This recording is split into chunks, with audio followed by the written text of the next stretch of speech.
What's up, everybody? It's Francisco here with Charles for Sports Goofs 201. There we go. Yeah, SG 201, and just me and him. I don't know if Andrew's gonna show up. He's got his new lifestyle now. Just busy. But we got me and you, Charles, and we haven't talked in a bit.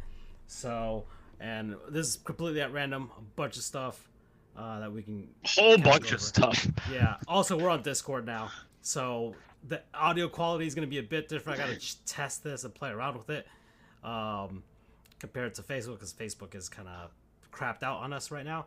So it might be a different. I don't know. We'll see. I'll see how it turns out at the end when I edit this. But man, I'm exhausted. I worked out today. I did deadlifts today. Oh, my Yeah. favorite. Yeah. So I have good form. I'll tell you that much. There you go. So, yeah, deadlifts. I did shoulder press with 2 dumbbells. And yeah, my right shoulder is killing me right now. Same. Like, absolutely. Same. Yeah. I did. Yeah. I was. What time did you do it? Oh, I worked out at 7:15 this morning. Oh man, I'm so jealous. I was there at 5:45. I felt bad because you guys are never part of the chats. So these boys, when I woke up at 4:45, were bombarded at 5:15 with Twitter feeds on the Yankees. Follow us on the Twitter, Charles and True, Damn Freeholdays, FJOJR, Sports_Goofs.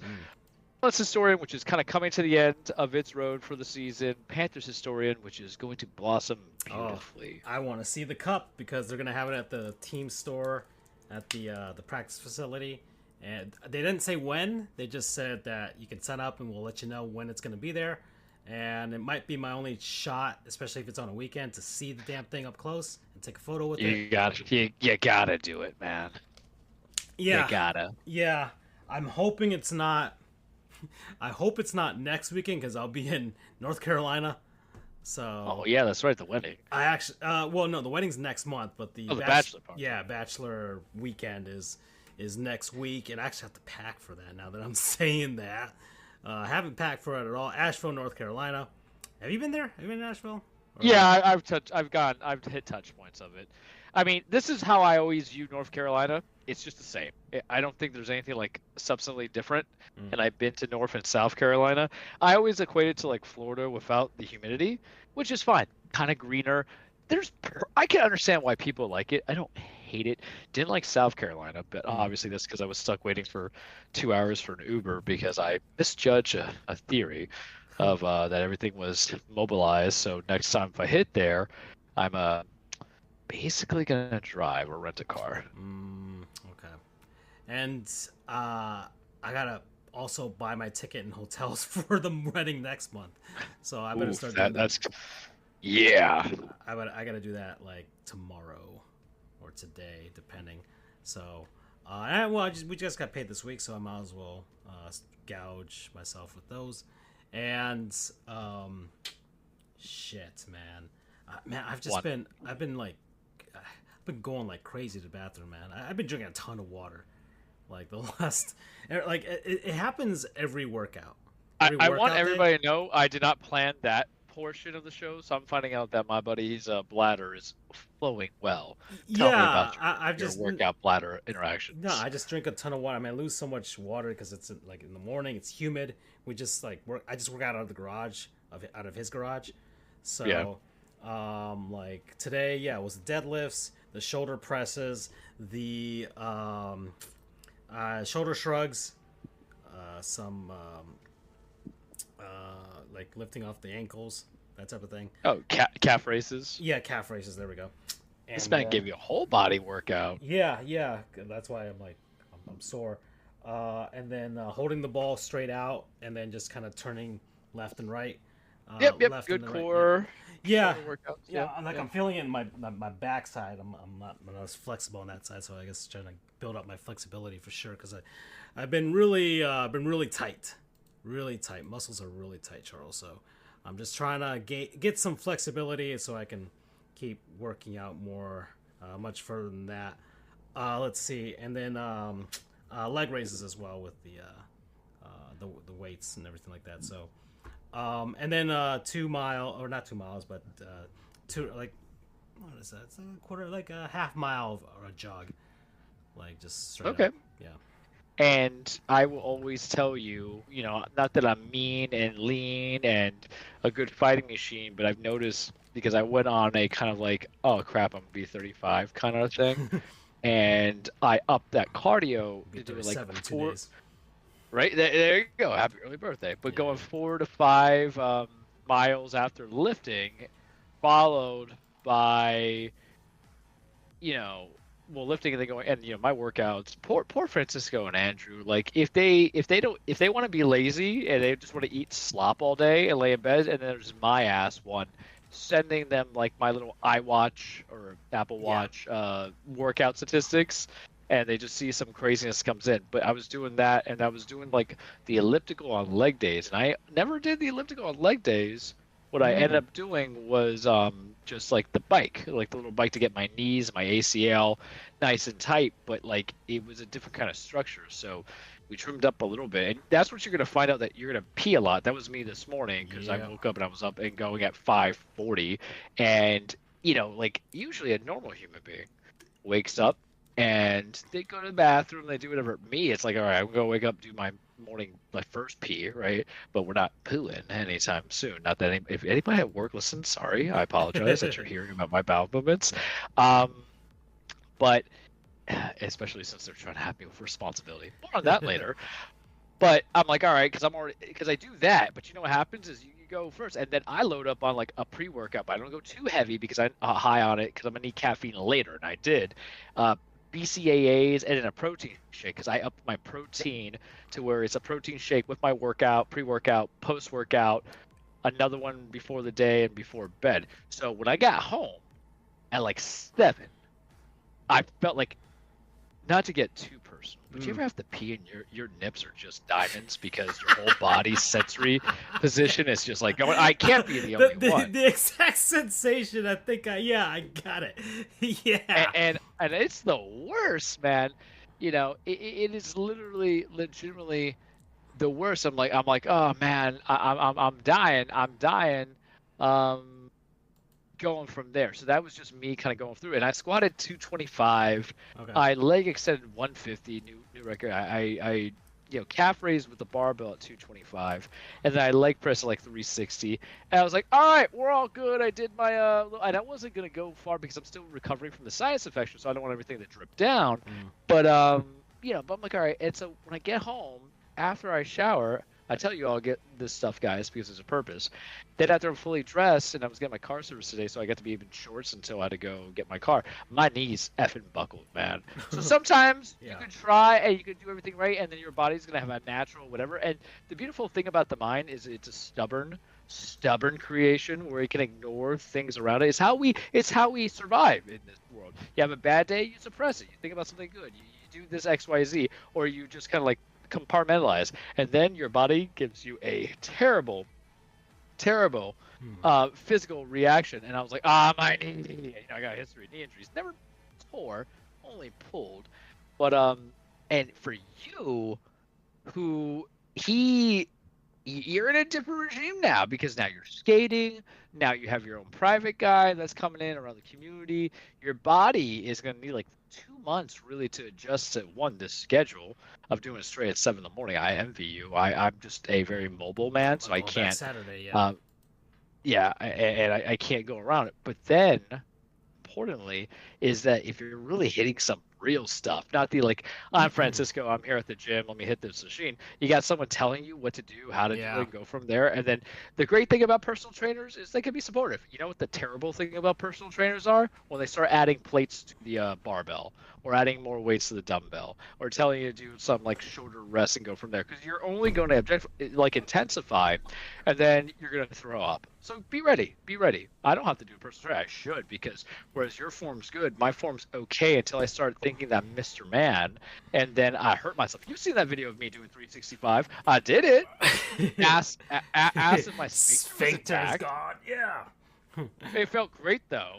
And I know what you're saying, Charles.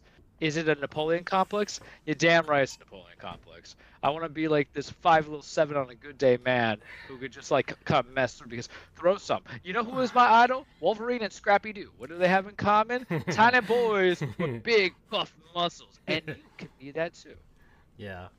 Yeah, I let's see. But how's the dieting? Because all this means nothing. And yeah, like me, yeah, I drink. But I balance this stuff out because if I'm drinking on a day, I don't eat like sugary sweets like crazy or high fats.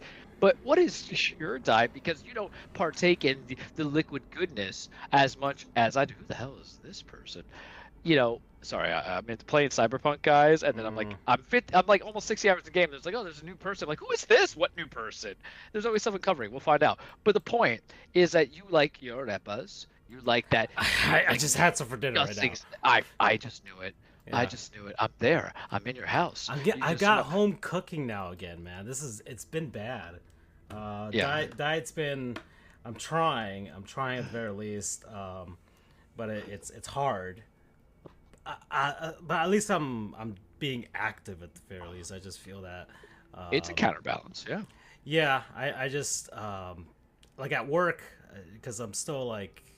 I mean, I don't have a paralegal or anything like that, so I'm basically doing a lot of things not on my own. I'm supervising attorneys and stuff like that, just to look over stuff with me. But just I'm taking a lot of time, so that's why I'm leaving work late also. But you knew my old schedule, so that really doesn't faze me at all. You're conditioned. Yeah. So it doesn't really matter to me, and I'm like 15 minutes away from my house. It's like going from the prison, making a license plate that goes to the coal mine. Nothing different, man. Yeah. So, but I haven't really had unless they feed me, which is the other thing. They feed me at this place. Like I'll get at least. I've heard these stories, guys. Yeah. I mean, we had Burger Fi yesterday. I think I've had that once. I don't remember. Yeah. Yeah, I think I've had it once. It's okay. Yeah. It's not Shake Shack. If there was a Shake Shack near where I lived, buddy. I'm just done. I love Shake Shack. I had a chicken. Cherry peppers. I had a chicken sandwich from Burger Fi. It was National Cheeseburger Day, so we have like at least 2 or 3 days a month. One of those national whatever days. For food or drinks and stuff like that. And we'll order something from there. That'll be something that has that, and then we'll have it. So we had pizza and wine day. The other a few weeks back now. So that was an interesting one. And then we had cheeseburger day. We had milkshake day as well. It's so weird. I've never wanted to ever have like alcohol with my pizza, like as a startup. Like sometimes when I feel that like sway comes in, I'm like, all right. We went to a wine bar. I think I said Little Haiti, and I was like, all right, man. Yeah. Like that was a new interesting experience. But pizza and wine, I'm like, I don't think I want to. It was one of those the artisanal, the artisanal pizzas. One of those. Napolitano, which they don't want to say it's Neapolitan because you think of ice cream. And I'm like, all right, man. So we had that. Tomorrow's my birthday celebration, so I don't know what they're gonna get for me for food wise. That's good though. Yeah, I mean it's different from from having no celebrations whatsoever, and I mean you had the karaoke thing. I'll defend the prior employer on that one, right? Wasn't it you in LA? Oh, that was in LA last year, but it was for the 5th anniversary. It just happened to be my birthday around that time. So no, I mean, so they piggybacked you. Yeah, but it was still nice. They got me a cake and stuff like that. So it was, I'm not, but like before that, it was just, it was, we go to like a little with people in my office, just 2 other people there, and just get myself like a lunch. But this is different. This is where they're legitimately feeding me. They're asking me to bring my Switch in, and your real team to do some Jackbox stuff. I actually might bring that tomorrow. So I got to remember. Oh no, you could just get Overcooked and then like hate your life. I have that. Yeah. I have it on my PC. I just I don't think I hate it, but the thing is, like all strategy games, you have to fail like the first 2, 2 hours and then really like figure it out. And actually, that'll be a question we'll bring up a little bit later in the show because it's a sports show for as long as we want it to be a sports show, guys. We're really transitioning to a variety hour. I've got NFL highlights in the background, but I'm not really paying attention to them. Sports is a part of life. It's communal, but like there's other things communal, like pizza and wine and birthdays and celebrations. But no, that's cool. And let me ask you this. I'm gonna ask this question because it's a variety show, so I can kind of do what I want, how I want on my segments. And one of the we're grandstanding members, we're founding fathers. I don't know if I'm James Madison up in this bitch too, but you know why I know I'm the Hancock. I did nothing to make this, but I just wrote my signature as big as this to be remembered. It really is what happened. If you guys don't recall, I just showed up. That's what happened. I just showed up. So are you a person? And I never get this, but I think it's because even though I'm sarcastic and all this other stuff, but I'm a very like celebratory person as well. You know me, Charlo will come out anytime if he wants to. Are you a person who cringes if someone's like going on like it's the happy birthday stuff at a restaurant or anything? Nah, not really. I don't mind. I love it. I'll clap along for some little kid or some old man celebrating 90 because life is a precious thing. Not to get hokey, but I mean, I used to do when I was working at a Roadhouse Grill. Oh my goodness! Back in high school, I had to do the birthday announcement on the mic. And you're a very charismatic man. Not back then. Back then, I was like I was a very very weird. It's like on the border of incel type of, like there's an alternate reality where that's my incel. Yeah, there's an alternate reality where I didn't lose the weight and didn't care about school, and then I just turned into an incel, and didn't get laid. So yeah. There's an alternate reality where that happened, but the Panthers won the cup in this one, so I'm okay. We would have been perfect anyway, as you being an incel, me being a big beefy boy, because it just would have been Nintendo. I don't think people. I miss that body type too. Absolutely. No, San Francisco does not go to law school. Yeah, I mean, beefy Charles just stays at Vitamin Shop until he tries to be a manager. Just fire me because that's what corporations do. I'm sick of them saying that they care about the people. No, they want to cut back your salaries because they're not multi-billion-dollar corporations. Oh, speaking of Vitamin Shop, so my I did retain a lot, and like that's the one thing I'll appreciate about old jobs. As another side note, as Francisco and I celebrate 7 and 8 years being professionals, you know how much we had importance for that. You brought it up. I'm like, oh yeah, that's right. I didn't know because I was looking. Because the reason why I know is like it's one of my friends' birthday, and that's how like it registered to me. And the thing is, and it's so weird because I wish Andrew was on this for the commentary because we know our boy suffered, but Francisco and I are very much like, we're not gonna be lawyers forever. And I always make a joke in the group chat where like, remember when I was just a lawyer? Because the thing is that my job, gracefully, and I love my job, or I love the organization I work for. That's how I'll start this. Has me doing stuff that I never. I've done CLEs. I'm hosting.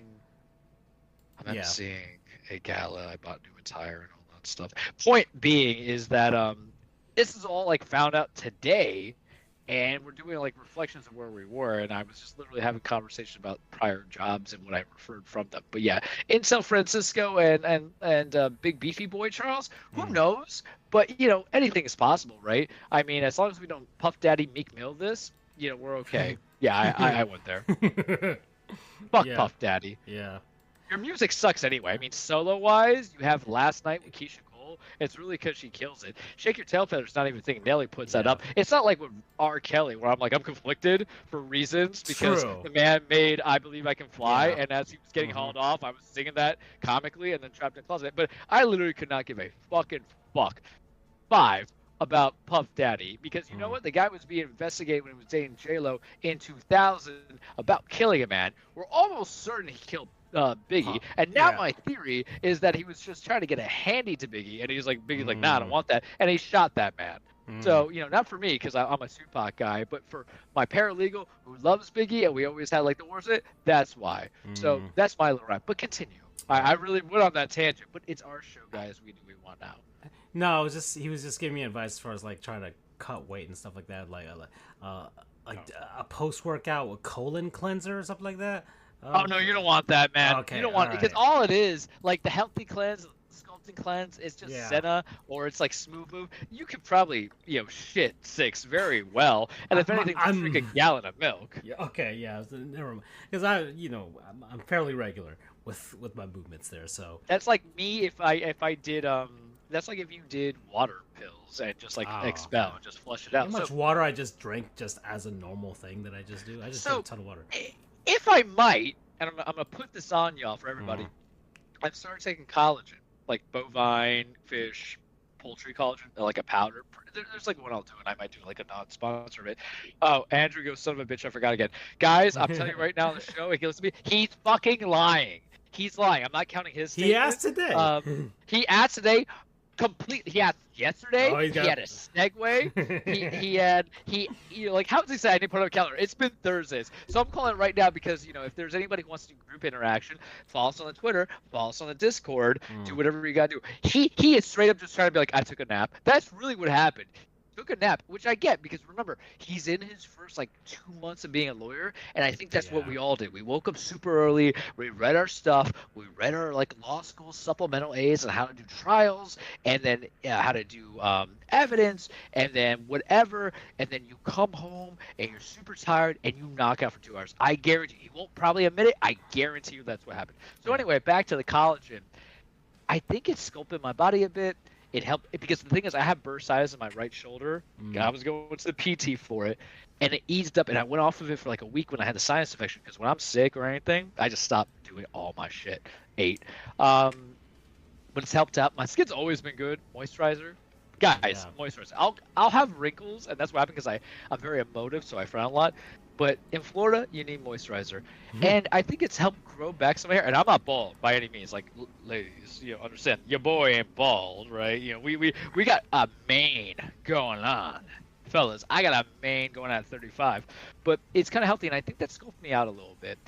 So you don't really need like the supplements. It's like in between. I mean, I might suggest a little calcium because what people don't know, the calcium, not just for your bones, your teeth are made of calcium. And, with 30, 40 years of damage to it, it degrades from what you eat. So maybe that preserves it. But no. I mean, if you want to do recovery, try glutamine and BCAA combos. Protein shakes are fine. But sometimes I don't even know if protein shakes work. But I'm just scared if it doesn't because your boy is getting some strength. Francisco has seen my videos because I throw it at him because I need my vanity to be obviously, validated by people I'm very close to in life because it doesn't matter if it's a stranger. I need this man who knew me, know me for like 9 years, essentially 10, to go from there. Andrew goes, y'all gonna be on in an hour. Brother, yeah, I'll just tell him yes. Yeah, probably. Yeah, more than less. Yeah, I mean, we'll see what happens with the and you know what? This is the weird thing about the variety show because you can have the Charles and Francisco variety show, Francisco Charles. I have a list of ideas of things to talk about, so. And then it becomes the Andrew show. So the point being, because let's not belabor the point, you're doing good. You can take those things I talked about: BCAA, collagen, protein, multi minerals are good too. Why? Because you sweat stuff out, and people will like drink a Gatorade. Yeah, why drink sugar? I usually buy multivites, so I need to, the gummy stuff. So the gummies are not efficient. Gummies are not efficient. I mean, like, so I guess I'll steal on this. One of my favorite, I think it was my favorite job was working at Vitamin Shop. I worked there for almost 3 years. I was assistant manager, raised up to assistant manager through time, and I was never like health conscious, and I really just ate whatever I want to eat. And because when you're skinny and handsome, life goes on. But then when you get into relationships, and my ex Emily and I, when you're poor, all you can do is fast food. So date nights was like Chili's if I'm lucky, and then like whatever fast food, and then like I hit up Checkers with their beautiful double chicken buffalo sandwich. I always talked about it. I enamored. It's my favorite. Yeah, the one that they took, or Checkers, the one they took away from me. Yeah, exactly. They took away from me. Yeah, we're gonna make a franchise. We're gonna buy a franchise and bring it back.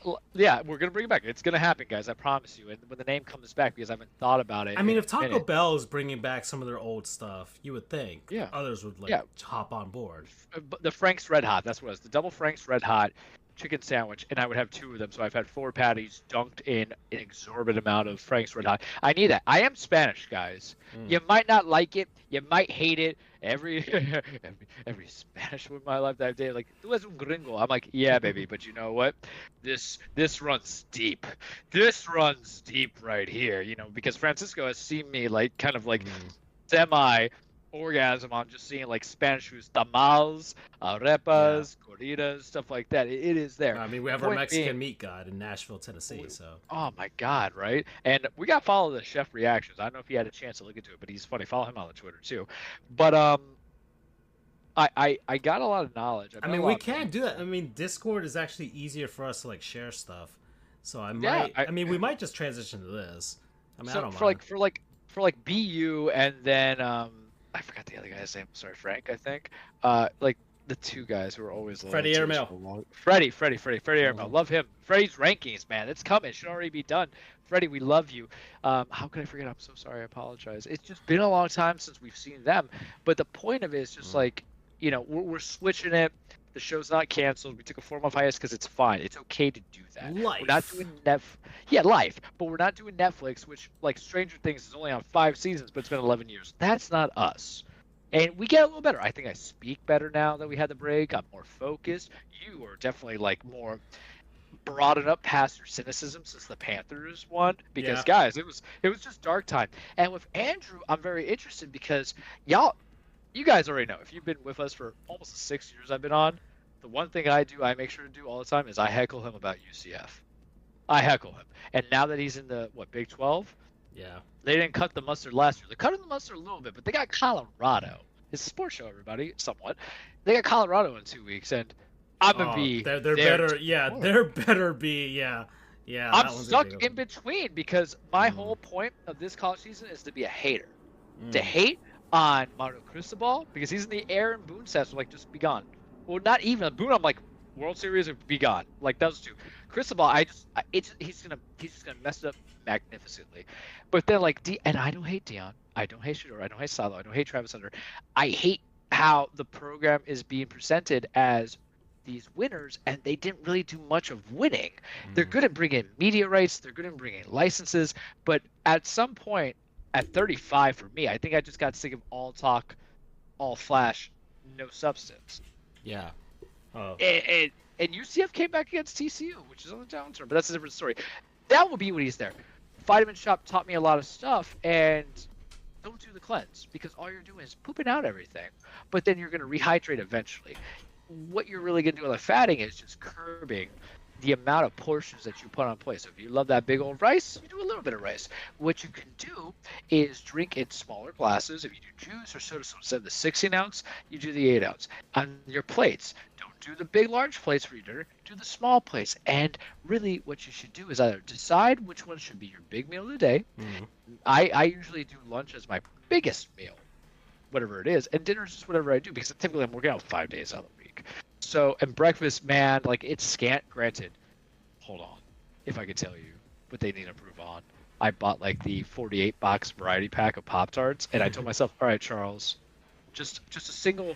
We're going to talk about food today, guys, because I tested something. True, and we can have both extremes of the spectrum, or like exercise, but also like unhealthy shit. Because when you die, you don't bring two things with you. My full belief, you don't bring your stomach and you don't bring your genitals. So, fellas and ladies, just eat and, live. That's the way I'll say it. Don't puff daddy it, please. Yeah. But, you can control it. So it's really the diet that comes around because you could run every single thing that you want. You could do all the cardio. You could do all the weightlifting. But if you're just literally eating like slop every day, it's not going to happen. So you're going to make this beautiful transition. I don't know. It's whatever you want to do. You could be a big boy. I don't give a shit. Like 9, just 10. Just be. All I care about is power, and that's gonna come and get me because I've lost a lot of weight. Because when I was Mr. Powerful, I was like 185, and I weighed in today at 162, and that's where all the injuries have come up, man. The shoulders, because I was trying to get to 200 on bench. The back that popped out, that I was dying, is because I was like, military pressing at 100. The deadlifts, for whatever reason, doesn't get me. And that's what surprises me the most. But my hips are like Shannon Sharp level, baby. You know what's up. Yeah. Dominic Foxworth. Just give him. Oh, that was great. He's funny. He's really funny. Oh, he's so deadpan. Hips seem fine to me. And I was like, man. And I love that because the reason why this show was created, this podcast was created, is because of how much we despise the way media was going in sports. But then you bring in a genuine personality, not artificial. And I'm going to say it right now, and they're not going to follow, but the Skip Baylesses, the Stephen A. Smiths, they're artificial. They might be credible. They have clout, but they felt artificial. The genuineness dissipated throughout the years. And I see like Dominic Foxworth just on first taste, even go on Twitter say it might be worth it out. He brought that to us. You know who else brought it? And it's the damn shame that they fired him. But I think it's because he was more magnetic and charismatic. He could have been a guy to take over. Was RG3. Yeah. That was super genuine. I always thought he was intelligent when he was just in Baylor. The guy had I believe, a bachelor in political science. So, mi gente in that sense. Mm-hmm. But I don't know. I got feelings and opinions on it. But bring it all together. If you feel that it's going to benefit you, and let's be real, a wedding always is the kickstart. One of my weight loss kickstarts because everybody and the mother was getting married one year, and I'm like, okay, and that's when I was like super single. You know what I mean? Like 2018, I was a lawyer. You know, me and my ex had split. I'm like, all right, I'm about to hot to trot right here. I feel like I was in a good spot until like I had the whole I gotta get the fuck out of Miami and this job thing, and I just took I took a month off of actually like taking care of my body, and it kind of put me back. So now I think finally after like a month and a half now, I'm finally transitioning back to where I was. Not weight wise, I still gotta cut that a little more, but like routine is results. Yeah, I've been doing that, and then one of my WWE shirts from AJ Styles, it's probably my third favorite shirt because I have to make it about wrestling, is never rest, never rust. And I am a mantra person. The reason why I'm a mantra person is because I'm a danger to myself if I just am not directed. So I need like that guiding light North Star. At work right now, it's all levels, and maybe one day I'll explain to you guys. But when it comes to the gym, it's like routine results and, never rest, never rust. Unless you're sick. And if you're sick, don't go to the gym because you're only going to get worse, guys. You might get that anxiety, but don't do what I do. That's how I got bronchitis all those years ago. Okay. Let's see. Oh, we might as well talk about sports, right? It's a sports show. Well, let's talk about the sports that doesn't have Andrew involved because he's got some college stuff. I'm going to let him have his TCU. So I mean... it was like basically Shohei hit 50. Shohei Mid-Tani. I talked about last week. I don't care anymore about these accolades. You know how I feel about the 50-50 stuff. Yeah. I feel like the base runners are just getting it to begin with. Yeah. Yeah, fine, he did it. I kind of like this better than what Ronald Acuna Jr. was doing last year. I mean, of course, I'm a hater. That's the problem. But we're already, man, like and we're talking about real hater. Real haters coming in. So I'm gonna break that in right now, guys. Is that last year was a broke record? Now we have another record the first time. It's not special as it was. Yeah. Sorry, it's just. Yeah, I mean, as far as the rest of the baseball race, I mean, the Marlins suck, so that's fine. The White Sox are going for the record right now, so I'm hoping that happens. They kind of got slightly hot for like a little bit because they were facing the Angels, but now they've lost 2 in a row. They're at 117 losses, so just 4 more, and they make the record. So, with like. How many games to go? They've got like 13 games to go, or actually probably less than that. Yeah, something of that nature. So, or actually less. No, 9 games to go. So yeah, they could have a winning record 5-4, and they'd still break the record. So I'm hoping that happens. Just because it'll be funny, and it's the White Sox, so nobody really cares. It's the White Sox who has, if not the first, the second most forgettable World Series win. Yeah. The Texas Rangers is coming, man, because they've been awful because everybody got hurt. Yeah. But they're like, at least, like, I think the White Sox in 06, after they won in 05, were competitive. They won, like, their division, like, 2 years later or something like that. I legitimately can't recall a World Series winner who just went to nothing afterwards. Like, not even, like, second best, but barely missed out on wild card because of injuries. Like, you're not even in contention. You're, like, sub 500. Yeah, at least in the last 15 years. And I don't want to be that guy. I'm gonna, because I didn't watch last year's World Series, so that was boring as hell. Was like, I kind of blame the Diamondbacks for just being what their record finally reflected for the reason why Texas got there. They look to be good now, but they did the same song and dance. And I've been into more sports for baseball this season because I was in a do or die situation with my fandom. Not that I would ever let them go, but the dying was like, I hope this manager is never managing again. And when you have that hate boner, folks, yeah, you look at everybody who is a threat. I'm looking at Milwaukee right now. yeah, The Dodgers I really don't take consideration, but I'm looking at Milwaukee. I'm looking at Philly. yeah. I'm like, Philly. really, I was looking at the Baltimore Orioles, but I'm like, hold up here. How much concern should I have about Kansas City or the Tigers? I think Minnesota's going to fade out. So, like, when you're really seeing the snakes in that pit, you know, you got to pay attention to it. You got to pay attention to it. Ugh. I don't like watching Milwaukee baseball, especially if Christian Yelich, who I vouched to get 2 back-to-back MVPs, but he only got 1, isn't playing. Bryce Hoskins plays some damn good ball. And Churio, I like him. I like the kid. What can I say? But like Shohei, they have that whole revenge factor, like council lift them, and it's like, okay, cool. You know. The problem is, like, if they won it, like, let's say we're just gonna do this now. If they won it, it's one of those like, oh, I'm glad they won it, and I don't care if we get. It was like the Nationals when they won it. Yeah. You know what I mean? But the irony does not fall upon me that if they win it, they did it without Corbin Burns, which makes you wonder the importance of actually having starting pitchers. Because here I am, I like fondle the balls of Garrett Cole. Like, you know, I'm not attracted to men. I'm attracted to that man because of all that he's done. I have, you know, all these professions on this gentleman, and then they're like, we're gonna trade away a guy who was in consideration at NL Cy Young. I don't remember if he got the Cy Young last year. And then they're actually going to be consistent, not just clear. Because here's the thing, like, oh, they cleared a bad division. Sure, whatever. People clear bad divisions all the time. But like, I think they're legitimately better than. I think they're actually better than the Dodgers. Forget the win-loss record for a second, and you look at the substance, because the Dodgers, their entire pitching staff is just injured. The only guy that they got going on is Flaherty. All the other ones are injured. Shohei, as special as you think he is, trust me, as a Yankee fan, I had Murderer's Row, I've seen hitters just disappear. I've seen hitters disappear. The rotation changes. You know what? And I break his balls. I break his balls a lot. But the reason why now I'm breaking his balls is because this man is legitimately going to be a perennial MVP. But I just need to see it in the postseason now. Yeah. That's why he went to LA and the Dodgers team.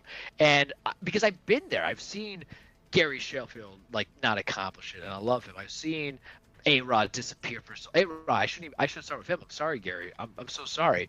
A-Rod was the guy that we're talking about. Yeah. I've seen Giambi kind of shit the bed. 11. You know, going from there. I've seen these guys. So I'm over Ohtani, and now you're telling me the whole accomplishment is that he stole bases. And I'm gonna tell you right now, I think stolen bases stat tracking is irrelevant unless you stealing on base was a cause to you winning games. Yeah, like you scored a run RBI afterwards.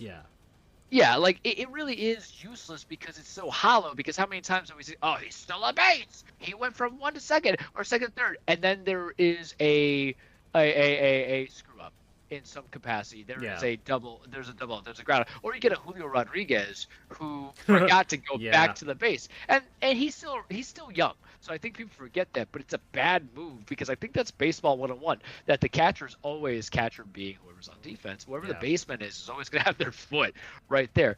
But I'm just over them. So like I'm evaluating these teams, and then part of me sees Chicago because see I can bring it all back, guys. I'm looking at the White Sox, and I'm like, man, Jerry Reifsdorf is just god awful, and he's also off for the Bills. He's not like Nolan or Dolan in New York, where you have like some competency with the Rangers. Now you get some competency with the Knicks. Fantastic. Yeah. It's just all terrible. And I'm not saying that Chicago deserves a good team with the White Sox, but with the Cubs kind of being like, floaty, real floaty. Yeah. Like, you do it for the kids and you do it for the fandom, because I don't know what it is to have like a bad New York lifestyle as a fandom, as a Yankees fan. But my uncle is a Mets fan, but not the uncle who taught me the Yankees, but my married into marriage uncle. And like seeing his joy in 2015 and then just having that heartbreak going and then doing all this stuff to get these players and knowing that they fire sold them as quickly as I got him with Verlander and some of the other guys, I got this man like a Jacob DeGrom bobblehead. I love that guy. You know, like I just love DeGrom too. On the side note, they ruined him, but like it makes you appreciate. And you, as a Marlins fan, understand that where you actually won World Series. Yeah, 21 years. But like even last year, like we made the playoffs out of nowhere, and it seemed like okay, we can actually build on it. Now I'm seeing Jazz. And you're gonna lose. I see Jazz. I see Jazz. You know, celebrating with the Yankees with Giancarlo. So and just like he's so happy. Yeah, he was in an abusive relationship. Yeah. And he was with Shoemaker's probably going to go like to the Cardinals or something. No, he's going to go to the Yankees because if Boone does not win this, I want Skip. Yeah. Like a couple of years ago, I was asking for Rick Renteria because I was like, because Rick Renteria made that team kind of competent with the White Sox, and it's no. All right, I got to do this. I'm putting down the controller because I'm talking with my hands. It is no coincidence that the minute you brought in antiquated Tony La Russa, and we loved Tony La Russa back then, but he was out of the game for a very long time. It's not like Joe Torre going from the Yankees to the Dodgers. Oh, the New York came out of me. I'm sorry. It was he like skipped for so long, and he was just like an advisory to the MLB, and then he couldn't touch base with anybody, and then he was like, "Ah, I'm out." And you really said that because you can set back a franchise with players and who you trade away, or you sign, or you draft, and you can definitely set them back on who you decide to match. And Renteria made your team in that relevancy above 500. I don't remember if they went to the playoffs, but that's who I was like. But now they did. And now I'm just looking at Skip. I'm like, hey, there. The White Sox made the playoffs in 2021. They looked like they were like legit one of the teams that was going to be like up and coming. Tim Anderson was hitting. Jimenez, because like they fired Renteria like the season like after the pandemic season, right? So 2021 is when they hired La Russa and they went to the playoffs and won the division and all that stuff, and then like the whole antiquity, like it caught up. Like I think they won that division in spite of La Russa, not because of him. So yeah, and then he just lost out everything. Yeah, and he's like 89 years old. I mean, well, the reason why Skip comes in consideration is because you got Jazz, and Jazz will vouch for him. Yep. Like Stanton still loves his Miami days. He loves us. Like I enjoy Stanton. Like seriously, I do enjoy him. Yeah. He just always hurt, but he does what I need. Because I mean, those 25 home runs, the guy's always like making an impact. You know, so that's just the reality of it. And I don't know why this mission has me remain undetectable, but I got so passionate to talk about Jazz and Giancarlo. But it's an easy link because you already have a guy that you have for 2 years that I think Jazz is going to be cheaper to extend anyway because there's something about being put on a team where you're the fourth option batting. He's definitely a good third baseman. I can't wait till he's a second baseman because Gleyber is probably going. Gleyber had a bad year this year. And you also have was it Dominguez in the minors that they can't. Yeah. Well, you know they're never going to trade him, right? That's the whole thing. They're never going to trade Yasin. But what the hell am I get to the haunted? But Skip Schumacher's, you know, is something I want. I just know how to fix you. But the point, because we went on the tangent, but it's our show, so we can do what we want, and it is about sports, is that I'm identifying certain selective teams.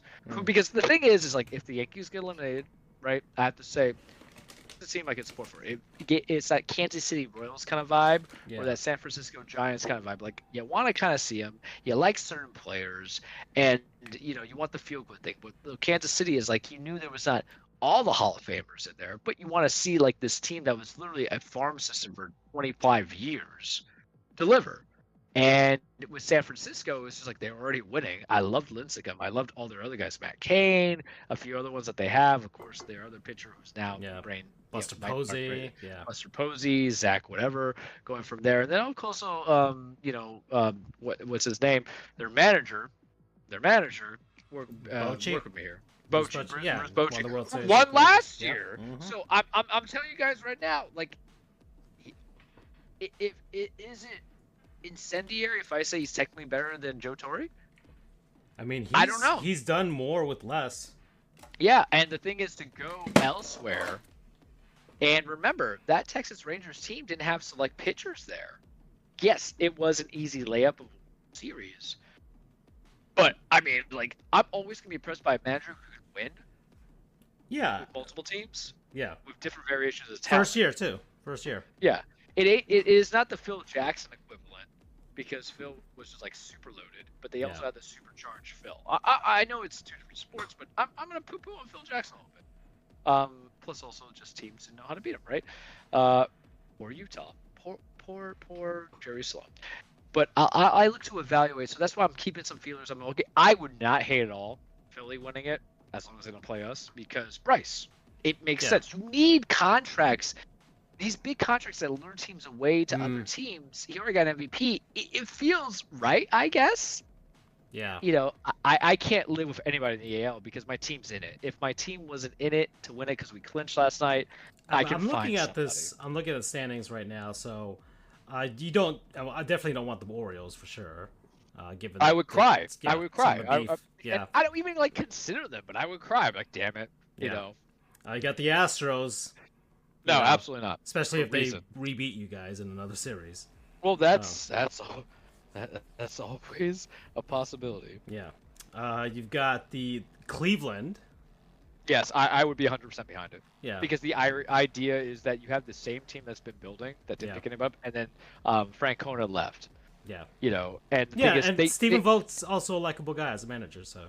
Yeah, well, they also should have won when they played the Cubs, but like whatever that base era was, voodoo magic and a bunch of stuff happened. But the thing is like I think there was a controversy. Like it was there was bad play calls. I'm not saying the conspiracy they wanted the Cubs to win, but I was like, I watched that entire World Series. My buddy is a huge Cubs fan, and no matter what, even though he managed the Red Sox, I always like Francona. Yeah, you know, you earn my respect. Everybody loves Tito. Let's see. Then you got like all the fringe wildcard teams. Kansas City. I could get behind it because I can't name a single. Yeah, person it's plus it's like their first good year in like so long, right? So the same thing with the Tigers. World Series. The Tigers. No, I can't because I can't do the Tigers because of the fact AJ Hinch. AJ Hinch. Okay. I need the cheating. To kind of hold up. Minnesota. Sure, but then like I don't want to say Minnesota's like a dying breed, but like the Twins at some point. They're just like they're reliable enough to make the playoffs. You don't really just like any Minnesota sports team. I mean, I got this, and I think maybe you understand. They're the Jack Black of baseball. You don't want to really see them kind of steer in the main movies, but if you put them in like a side gig, something goes on, right? Yeah. Like just don't fully. And I know what you're trying to say. Oh, Charles Panda. Orange. Well, okay. Yeah, Kung Fu Panda. That's fine. All right. That's the Jack thing. Black since like the end or the beginning of the 2010s, basically. Give me Jack Black, Tropic Thunder kind, because nice guy, Yeah. but like he's better Bowser, right? But really it was like on the Chris Steve Pratt in Minecraft kind of vibe. So we'll see how that Steve works. and I can't even explain that. Like my nephew loves Minecraft. I showed him the trailer. He's like, no. Yeah, why do we? What are they marketing to? I know it sounds terrible, but why do we even make game movies at this point? Like nothing. I mean, we're doing like, Sonic 3, so that's set in stone. I'm gonna say it's a little different, and this is why I'm gonna tell you different, because Sonic has a very simple premise, right? Robotnik wants something, Sonic has to stop it. Mad scientist, it writes itself. Yeah, and they like even the Mario movie was just like the let's swallow greatest hits kind of thing. They adapted the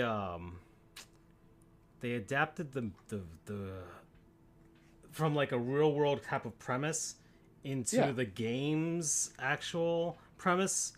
Yeah. So like they've transitioned very nicely from like, okay, Sonic 1, but he's like, they try to explain how he's in this world type of thing. And then ultimately, okay, they establish him. Then like Sonic 2 is just like, let's just make Sonic 3 the movie. I'm like, oh, fuck, 2. Like that's my childhood right there. No one's gonna hate that at all. And then Sonic 3 is like, let's just do Sonic Adventure 2, the movie. I'm like, well, shit, 3 or 4. Like, yeah, just give me everything that I love in my entire life. Go ahead. So they've played the audience to a T with those Sonic's movies. Not complex, whereas Minecraft is a build. That's like, you know what it is. Minecraft it's too open-ended for you to. Yeah, do but anything. it's basically like, oh hey, let's do a Sims movie, which I think Margot Robbie's trying to do.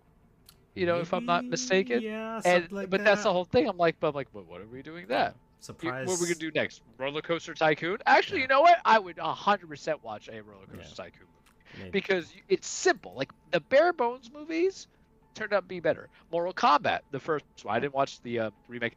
I Yeah. actually loved I actually loved Annihilation. Annihilation. I loved it. It was stupid, but they Yeah. killed Johnny Cage and it was my favorite character. But I'm like, all right, when you keep it the purest bare bones of Blueprint, you're not having purist. But like, if they ever made like a Cyberpunk movie, I'm playing it right now. I'd be like, oh man, I don't know, man. I'm gonna be kind of annoyed. If, like Alan Wake, the show. I love you, Sam Lake. Yeah, but we'll see. I have trepidation. Yeah, I'm not.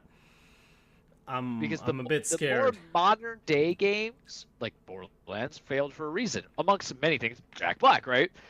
Amongst many things, it's like you're taking like games that are like 50 hours. Yeah. Not always story, but And that's still a lot of stuff to digest. The Sonic Remedyverse, is like, yeah, Sonic's just it. But like the Sonic's 2 hours, man.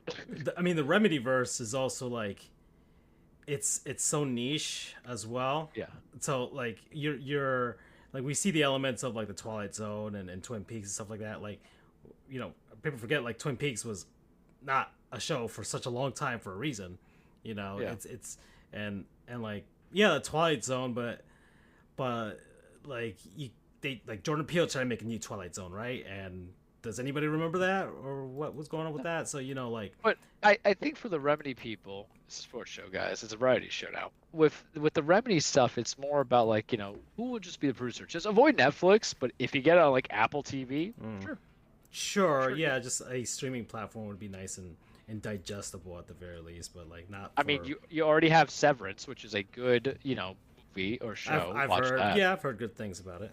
It's good. I have no complaints. And I think it was like one of my last sponsors or not sponsors. As long as, you know, it all matters is like who's handling the adaptation, right? So well, the reason why it's gonna be tough. Side note: Francisco just finished Alan Wake 2 on a second playthrough. I The did. final That draft, was so on my list. This is super relevant. It's gonna be like if they get the DLC, it will be my spooky season game. If it not, then I'm just gonna play it. But oh man, I had a thought. So the whole thing is like, how do you explain the whole dichotomy where we know was it Wicca, the guy who is the body for Alan? Well, Villa. Oh, Villa. Ilka Villa. Ilka. But yeah, you have Ilka being in there, but like he's not actually voiced by him. He voices Zane, and then you have to figure out what Alan Wake do you want to interpret, because 1 and 2. Oh, this is so tough. I have theories on this, and I hate Sam Lake and love him for making me think on it. 1 and 2 are technically sequels, but like I think it's parallel universes. But that's just me, and that's the reason why like this Alan looks like that Zane, when in the first game it wasn't, even though they try to tell me they there's the old and remember, Sam Lake is a student of the game. There's the whole concept of like an unreliable narrator, and Alan is the ultimate unreliable narrator. So, you know, as he's in the dark place, he's going crazy. There's a lot of stuff, but we don't have the time for the lore at this moment. But you put it on Apple TV to survive. But gaming industry is never going to like hit, because I heard like the new Mortal Kombat wasn't that good, the movie, and that's expected, because I don't want to watch a movie about Mortal Kombat, to be honest with you. Yeah. You know, you know what actually I want to watch that makes more sense if you actually do it as a movie? Punch Out. Out, 100%. Yeah, I mean, it's essentially a Rocky clone in a sense. Exactly. Like, you know, and we love a Nintendo-fied, you know, PG Punch Out could work. Yeah, Little Mac just coming in, and then we're gonna get Zelda, and you and I both know the Legend of Zelda is just not gonna work.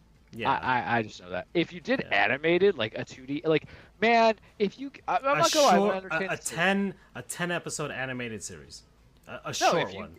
But even if you had to make a movie, if you gave me and I've never seen Studio Ghibli, but if you gave me Studio Ghibli animation, Charles, never seen Studio Ghibli? I'm sorry, like that's just really, I know what the animation looks like, guys, but if you give that animation style, you have some substance. Yeah. Metroid, we've already talked about it. We've literally talked about before how I think it's actually the IP and franchise that they should have. Yeah, I mean, Brie Larson wants to do it, so. Yeah, but even, I mean, really, like, I understand Brie Larson. My whole thought process would have been the lady who was playing Gwendolyn Christie, who was actually Captain Phasma in the Star Wars movies, Brianna Tarf, and she was all these other stuff. But just on the stature and the command, even though, like, how do you like your Samus though, right? That's always going to kind of be like the hard part. Yeah. If you like Metroid Zero, or not Metroid Zero, other M, Yeah. well, well, buddy. But you have proprieties, but you also have to know that they're, no pun intended, but you have to know what Icarus is going too close to the sky kind of vibe, and that's where like Kid Sony Icarus? failed, right? I mean, But they got Sony, you got the Greek mythology type of angle there. well, So remember Sony made like the Ratchet and Clank movie, which bombed, and that was supposed to yeah. be in congruence with the game that came out on PS4, which was just okay. Rift Apart, fantastic. I gave that what, an 8.5 out of 10, and I think it holds. It depends. So I'm gonna Speaking of segue Sony, a little bit. Concord. Well, you know what? Is it so much that Concord was a bomb, or are we just so quick to appease esports? I knew nothing about it. I didn't invest into it. I didn't. Like, Yeah. It's like it. I mean, I was just looking at the story of it, and essentially they greenlit it, thinking that the console generation was going to go a certain way. With regards to like, okay, everybody's going to be playing a live service type of, hero shooter type of thing. And I think part of that arrogance too was like Overwatch 2. I understand they say Concord's been 8 years in development. I can guarantee you probably had 5 different names before it was Concord and that vision. Yeah, but all right. And ultimately, Sony was banking on more of the live service stuff, thinking that this would be the console generation for it. But then they realized that because no one's playing Destiny 2. Yeah, and then they realized that people actually really buy us for our single player games anyways, and absolutely, because like if you wanted all the multiplayer stuff, you can just get an Xbox and just deal with that and just play all of those. But the PlayStation was built on its exclusives, and they put a lot of their eggs in the baskets of those that it's gonna take a bit away until they can develop some newer single-player games, especially now with the PS5 Pro. They're going to want something to showcase that type of stuff. So that's why this year is kind of a slow year. The last multi-team game that I remember... Oh, shit. I keep messing up on this because I wasn't paying attention what this mission was. What was the bug-killing game that you were doing this year? Oh, Helldivers. That's fun. That's Sony, though, right? Is that Sony, or is that some other company? It's Sony by a sub-department. Yeah, okay. All right. Yeah, it's Sony by a sub-department, and I like to put like 13 hours into it, but I have to diversify my games, and I have friends who I play with, but it's kind of tough scheduling. Sorry, Steven, I know you want to play more. My apologies. Yeah. And I haven't picked it up to join in. So. But it was a good time. But like, not everything needs to be like 80 hours for me to justify the purchase. I said 13 hours. I played it. I had a good time. I did stuff with it. I was like, all right, this is it. Like I'll come back into it. I own it. It's digital. I'm not going to be able to like. I'm just going to bug out of no pun intended. I'm going to bug out of Cyberpunk because I don't even know what the hell I was doing in this mission. Point being is that you're going to get the varieties, but like I think the last multiplayer game that was Sony based was SOCOM that I actually even played, and enjoyed. Like PS3 that's era? A callback. PS2 SOCOM. Oh crap! My God, that's like the OG. Yeah, but it is the OG because they've never been like games I've known for. Like, they just rely on other people's multiplayers because they're like, okay, we go for this multiplayer for do X, Y, Z. Or they'll fund somebody else's idea and then they'll, Yeah, like because I never played like Killzone and stuff like that, but I actually did like the first Killzone, and they say it was supposed to be their killer app, and I was like, oh, that's kind of like I don't like their tank controls and stuff. I was like, no, I'm good. I've been looking at the Xbox, I've been looking at it because now. But is it necessary? It's just nothing's necessary in life, You never really need to go for a second plate if you know a first plate's going to keep you full, but you do it, man. All right, so let's see. So we talked about the White Sox. We talked about the baseball and everything like that. Let me ask you this: who would you like to summarize the baseball? Out of all the teams, if you love the game and you want to watch going to the World Series, who's the team that's not your team that you're going to root for in this? Let's see. Cleveland. Cleveland's won. I don't mind if they actually win it.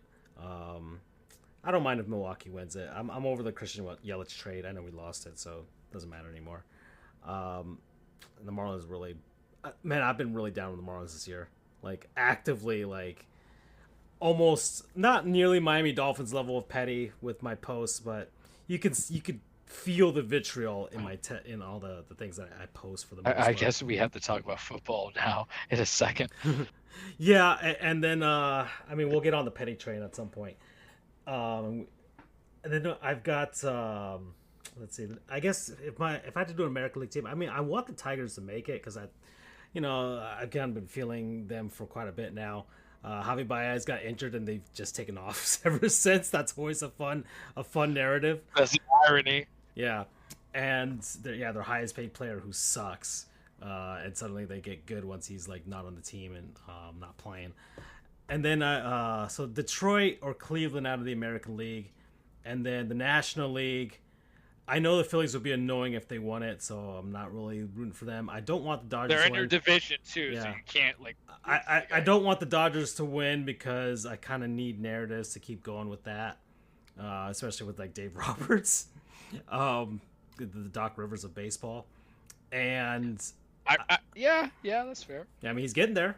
He's gonna get there at some point. I mean, he surpassed it. He got one kind of weird World Series and then nothing since, and they kind of look the same. And remember, so here's the Doc Rivers. Dave Roberts is creating his own the DR narrative, the two separate DR squared. Yeah. Doc, remember, the narrative against Doc isn't that he won a ring, won a ring, and he couldn't produce. He's done it for different teams constantly getting hired, but his only ring came from his second professional team. Roberts got it in the Mickey Mouse year, but I still count that. I know you don't, but I still count it because whatever, you win it, fine, whatever. But like, it's the idea that you can't progress further than that, and you keep getting better players, and he will get another job when they eventually fire him. I mean, he will, but it'll be the same thing. You know what's going to happen. It's going to be a decline. And then I've got which is kind of the Doc Rivers thing, where it's just not going to be as good as what it was. But remember, Doc got it on the second team. I mean, so that is the big difference. That's the marketability. Yeah, but Doc worked his way up because he was in Orlando, and it's fine. But he worked up to it. I always thought that Doc did better with less than with more, as a head coach. National League, I mean, San Diego finally just to I know people love the fraud. I mean, I knew you love the Fraudres narrative as well, but I mean, they kind of look like a really fun bunch this year. And I would want it for Manny, not for Tatis. Tatis, yeah, because Tatis is overrated. And Luis Arraez is on the Padres now, and there's him and Tanner Scott are on the Padres, so we got a couple of Marlins there. That'd be nice to see them win, especially like Arraez, because everybody like, oh, he only hits singles and he's not really valuable. It's like, I would love to see him like great, man. Go off in the World Series, get singles, and then score like every time he's on base, and see what happens when people see the value for that. As a team who always just has bombers who strike out, singles are the most beautiful thing I've ever seen. He's always on base. He struck out for like the first time in like, I don't know, like 100 games or something yesterday or something. And I love clutch hitters like that, man. Seriously. So I don't mind Milwaukee. I don't mind basically nobody from the NL East, no Atlanta or Philadelphia. It's your division. Yeah. So, so San Diego, Arizona, they're to me. I like the narrative of like we were here last year, we come back to win it. Yeah, that's literally the NC Royal thing, or the Panthers thing from this year. But like, I feel like we're gonna crown dudes who just haven't proven it to me, such as Corbin Carroll. Yeah. Sorry. So yeah, I mean, Kansas City. Seafood, by the way. Kansas City would be nice. You got Bobby Witt Jr. having a fantastic year, and people were trying to make the MVP case for him against Aaron Judge. Please. But that's the reason why I probably can't go for them. Yeah. So yeah, that's my baseball stuff. Cleveland would be my AL pick, undisputed. Whatever, like 100%, I would like be very happy if we can't get it. But right now, you guys don't understand. We clinched the playoffs. We didn't have playoff Charles last year. Mm-hmm. I am going to be the worst human being. Yeah. I'm going to be like irascible because you know what the goal is. If we win it, I'm buying that title belt. I don't even care. I shouldn't spend that money. I don't care because this might be the way you view winning, guys. And this is where we're trying to get you and Andrew on because you've won something, and Andrew. He couldn't do it at that capacity, but the whole point is like this might be the only championship that you get in your lifetime. Isn't that like scary? Yeah. Not for me because I have multiple, but it's a terrifying prospect. So that's why you have to buy the merch. Yeah. You gotta buy that merch, man, because it might be like the Kansas City Royal fans, the three of them that are out there. I mean, all you got is that year. Yeah. And then this might be the only time. So well, I got the Panthers with the. I mean, I got. So I got the replica Stanley Cup up there. I bought another Stanley Cup actually. Ooh, did you pull the Andrew theory? Like get like 3 mini ones for every kind? I got the one that's filled with the ice from the actual Stanley Cup final. Oh man, that's cool. So I can I could freeze it, or I'm gonna have it in my office actually, so it'll be there. So I got that, and if I do go see the cup, if hopefully it's not this weekend, or I mean if it is this weekend, it'd actually be good, but not the next weekend. Then that would be great. All right, we're at halfway point. I knew we said we'd do non-sponsors any time, but whatever, I'm here. And well, we're doing it right now. Sure, why not? It's good, guys. We're from non-sponsors, people, places, things, and stuff, what have you. We've been enjoying over the last week. So I got mine already. Tomatillo. Yeah, fair. Okay. Yeah, I just been on a real tomatillo kick lately, man. Just a real good one. I'm dipping this thing in I'm dipping my food in this all the time. And you know what the beauty of tomatillo is, Charles? A little tang that you get with it. Well, there's tang, there's some spice to it. Tomatillo salsa verde. It's 0 calories. Yep. You can just dump that. I don't know how they do it. It's brujeria, as we all know. Because there's absolutely no way.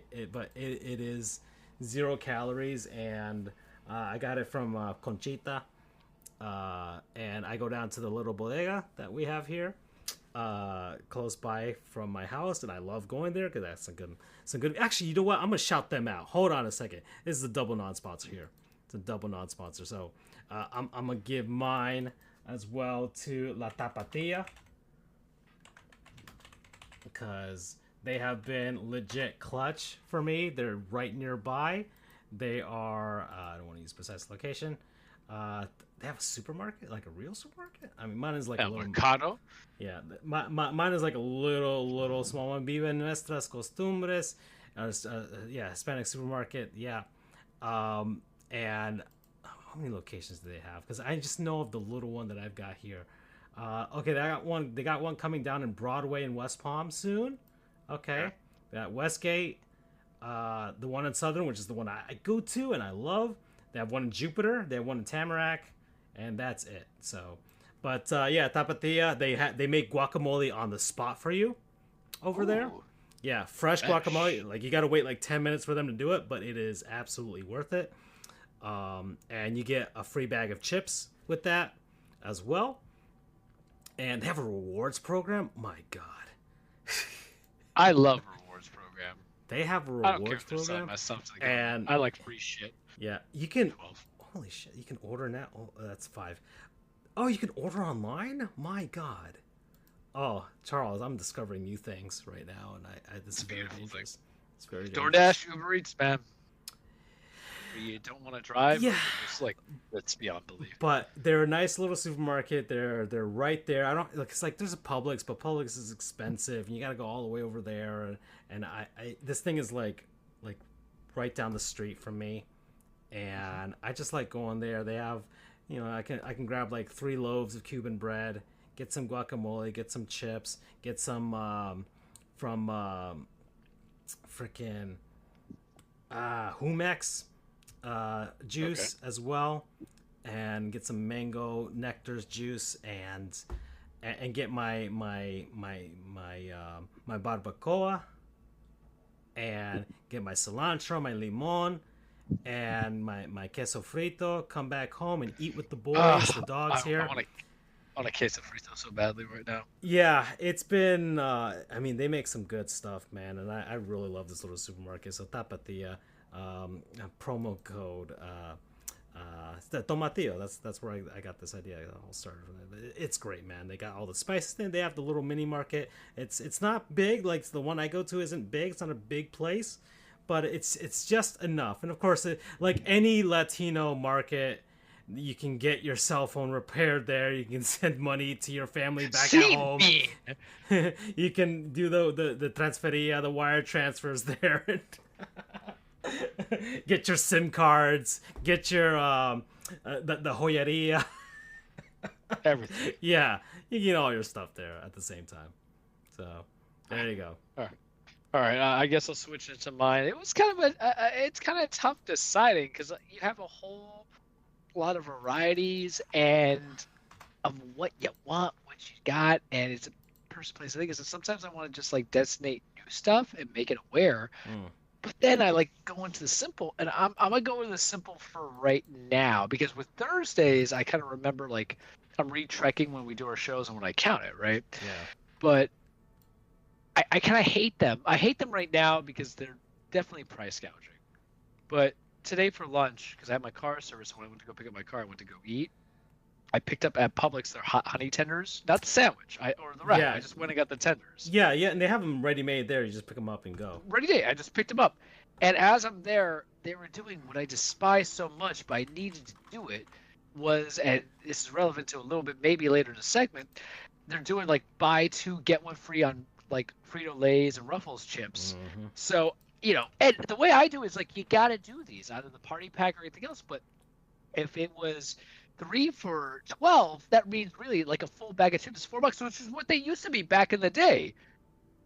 So I was like, all right. So I picked up full sour cream and cheddar, Ruffles sour cream and onion. And I picked up, and I have it in front of me right now, and I don't usually eat during the show, but after the non-sauce, I picked up the all dress. And the reason why we know about all dress is because of Letterkenny and the great chip debate. Yep.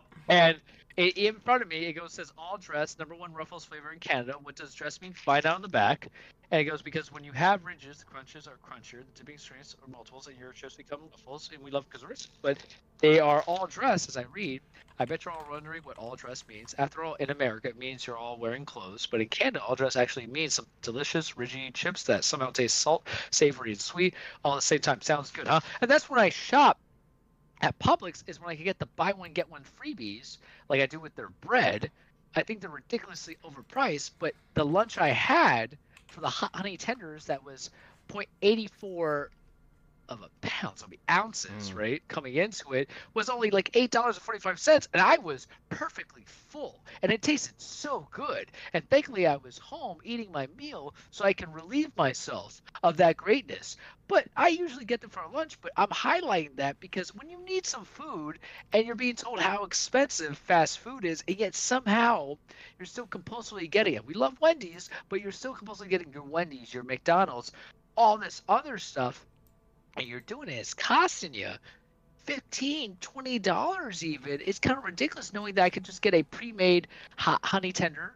I can get, they're making cod now. I wouldn't know how I feel Fish. because I knew people who worked at Publix, so that's how I'm gonna start this conversation. Yeah. But with like baked cod sandwich, but they're also making like a chicken tender sandwich, which has my or burger, like whatever. It has a burger, but you know what I'm talking about. Yeah. Or even they're doing their pre-made wraps for like $8 or $7. It's of good value if you just want a little bit more meat to it. Because the other suggestion I always tell people is like, if you're hungry but you gotta save money, just go get Wawa's wraps and call it a day.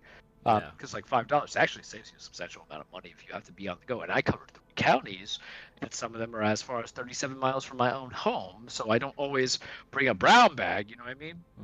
So my non-sponsor, if you guys haven't got it, it's Publix. We've done it before. They annoy the hell out of me because of how much price they got it. Because I don't go there for water. I don't go there for soda. Yeah. They're price gouging. But when it's these buy one get one frees. Yeah. Or a close freeze, because the Charles math is like, really, this is what it would have been, so I can just stock up. And sure, you eat chips, Rachel. I love chips. Pretzels are too high. Pretzel bites that have the peanut butter stuff should not be $8.29. Get over yourselves. But it's sponsoring those deals, because I also get the buy one get one half or free on the breads, because the breads are going to come out to like $3 loaves, and I have 3 people. It's the 3 of us, and sometimes I give the dog the bread. So yeah, I need that much bread, man, when I make my sandwiches to eat at home. But also, it's that their lunch portions are actually solid. Yeah. The food was delicious. They were meaty. They were chunky. It was flavorful. I bit into it. I was like, I love the hot honey craze. I think we've overdone it to a certain degree because it's been on pizza. I had that Pizza Hut Honey Hot for us. Oh, Pizza I'll Hut. try anything. I'll try anything for the show. Really? Like They did it. I haven't enjoyed Pizza Hut in probably like 10 years. I'm gonna tell you now, it fucked up my stomach over the weekend. I told. I mean, that's partially part of the reason. Like, man, yeah. it's just some people do crack. I do foods I shouldn't do. I can't do. Yeah. I don't smoke the rock. I eat the pop rocks. You know what I mean? Because hint, I might have tried. I don't think Review Bra even gave that a good review. So, well, the problem is Review Bra. He does his whole thing. Well, just know what you're getting out of it. Just remember where it's coming from. Mm-hmm. However, side note, them Cantina Taco Bells are actually pretty solid. Like it shouldn't taste as good as they do. You know what I mean? I don't know if you've had. I burnt my. I told you I burnt my my fast food early this month. August was bad. I had 4 of them, but it was birthday month, so you can technically birthday month. You're entitled to one more. One more. Okay. All right. Cantina worth it. Yeah. One of them, because Taco Bell also changes their menus too much. I hate them for that. Mm-hmm. It's just like dating somebody with multiple personalities. Which one do you want to be today? Which one? But yeah, so Publix promo code hot money. No, you know what? Promo code affordable. No free lunch, but it's an affordable lunch. Let's see. What do I have got? You know what? We're at 116. Let's just hop on the petty train and just get this over with. Yeah, I mean, I'm in pain. We'll save your Oreo adventures for the next one. Because because we had because you had that inspired by the fact that the Leafs have Oreo in their helmets now. Yeah. Are we live trying the all dressed? Oh, are you doing it now? You doing this now? I have it in front of me. I mean, go ahead, man. Do the Review Bra thing. Let's go. All right. I mean, this new format of the show, so I feel like I should have. I was gonna start getting the green screen and everything ready to go for this one time at some point. Our Chef True, ladies and gentlemen, is in. If you want to know this up, we're gonna bring her. Welcome everybody to Chef True's kitchen. And even though it's not truly good, it's truly tasty. And as you know, I am the one out of 3 of us who will put his stomach, liver, colon, and mental health on the line to try some of these weird things. What are some things you have tried before, Charles? I am responsible for eating the hot Cheeto sandwich, which I said was a 6 one-time gig. I've had basically everything Wendy's has given me. I still love the Ghost Ranch chicken, man. It is just the tits. It's just fantastic. I'm going on the Ruffles website right now. Let's go on the Ruffles website. That's fine. We are on an Oreo craze and adventure, like Bilbo. I'm going on an adventure. We are on an Oreo's adventure because I have had at this time. We're gonna save for the next show because I still have plenty of it there. But I've had the mega stuff that I did for the show 4 or 5 years ago. I think it was 5. I have done the birthday cake twice. I have done the churro. So much potential. Kind of hurt that they didn't do it. I did the Sour Patch, which I enjoyed a lot. I did the dirt cake, which was great because it's all just chocolate. It's the best one of the variety pack. Double stuff still reigns supreme. Damn it, PepsiCo! I don't see the all dressed on your website. Well, because it's a limited time, it was a public. Yeah, so I sent you the picture of it. You can just take it from the chat and go from there. Yeah, I'll just research for it. That's fine. And I did the Star Wars Jedi. It was the worst one because it's just blue creme, and I'm like, no, we don't just do novel. We don't do gimmick. We do substance up in this ish right here, and then fam, they got Diet Coke, and we'll talk about next week. But as I told you, my announcement was at Publix. I saw the all dress, and one of my favorite episodes of Letterkenny, I think it's season 8 or 9, is they have the great chip debate of what's the best chip, and everybody has a personal feeling to it, and then everybody likes chips. Chips are my weakness. Right, I'm going to Walmart.com. Here we are. Walmart.com. There you go. All dress. And just for the requoting, it's all dresses actually means delicious, rigid chips that somehow taste salty, savory, and sweet at the same time. I'm zoomed in right now on the bag right now. I got the Canadian. I hate Canada, but I also love Canada at the same time. You guys know this. Well, you know the episode of Letterkenny I'm speaking about. It's what legendary. Because if that was the episode, I think I go to you. I'm like, this is us. There we go. I got the explanation on the screen right now. So I'm gonna read to you what the ingredients are, and it's gonna make me wonder of how it all base could be, it all dressed. So it's potatoes. I got vegetable oil, corn maltodextrin. Less than 2% of sugar, sodium diacetate. So that's probably a preservative. Salt, which I'm intrigued already, because I'm kind of getting back into salty chips. I don't like kettle chips, but I kind of like the salt. Dextrose, I like Cape Cod. Torula yeast. I don't know what the hell that is. That sounds like a venereal disease. monosodium glutamate, sodium, paprika, garlic powder, onion Okay. powder. I'm already in on that because that's just gonna be heavy in spice, man. And then paprika extract spices and natural flavor. So my review drawing of it, we're gonna open it up. Oh, it smells good. Oh, because if it is good, I'm gonna ask my sister to get it on the next pub run. I'm trying to figure out what the scent is familiar. I swear to God, I know the scent. All right, so this first bite doesn't have a lot of dressing on it, like for an all dress, but doesn't have a lot of the dust on it. Mm-hmm. Oh yeah, Yeah. yeah. I could definitely fuck with this. Okay. 15. I've also been following the chef guy reactions, but I mean, we can do reaction videos at some point. Just like you tell me something we can watch, and we'll watch it. I got 2 people. Now that we're doing this on the Discord, I mean, I guess we'll transition to Discord. I don't mind. We've kind of been wanting to do it for quite a bit now. All right. It's very crunchy. So, I think I know how to describe it Okay. the best way I can. Imagine a salt vinegar chip, which are not bad, sometimes a little bit too pungent, with a mesquite flavoring. And that's where the garlic, onion, and yeah. paprika come in. Okay. Oh, I could fuck with this. Ooh, what would you pair it with? What do you think? Like, straight up burgers. Ooh, man. Pizza. If you have garlic, because sometimes you get pizza and chips here at a party, because you know how pizza, like the heavy garlic. Yeah. No, by itself, I think it's an interesting snack. Doesn't leave a lot of aftertaste, which is interesting because my favorite is from Ruffles, the sour cheese or sour cream and cheddar, but it has a very pungent aftertaste. Yeah. Yeah, Barbecue's that's the one we barbecue. always get. Yeah. Yeah, I mean, nothing ever beats KC Lay's Masterpiece barbecue chips, but barbecue chips in general, you can't mess that up, right? That's like vanilla ice cream. Like you just know the recipe. You're okay. But I think you could pair it with that. I don't know if I want to pair it with wings. It's more neutral base because it's not as dust heavy. Yeah. On it, but because I'm evolving too. Like I'm getting it more to. I gotta learn to clip these things on TikTok because this is the stuff. This is the shit 6 that that really goes viral. This is what we live here. Spread us because that's the new sensation. And for as long as the US is gonna let us have TikTok, so yeah.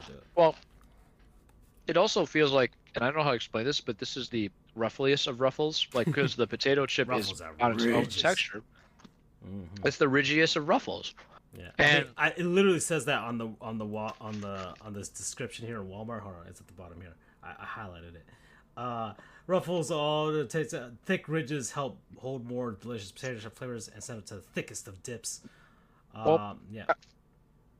I mean, because I was choosing between this. Damn, this is actually pretty tasty. Because the thing is, it's not an overwhelming palate, so you want the next chip to keep the flavor. That's just very smart. That's how you get addicts like me going. But I was going to do that in the flaming hot cheddar because we're flaming hot everything. But I've had it before. It's okay. The actual better one is the flaming hot barbecue. Let's see. It had Jason Tatum on there.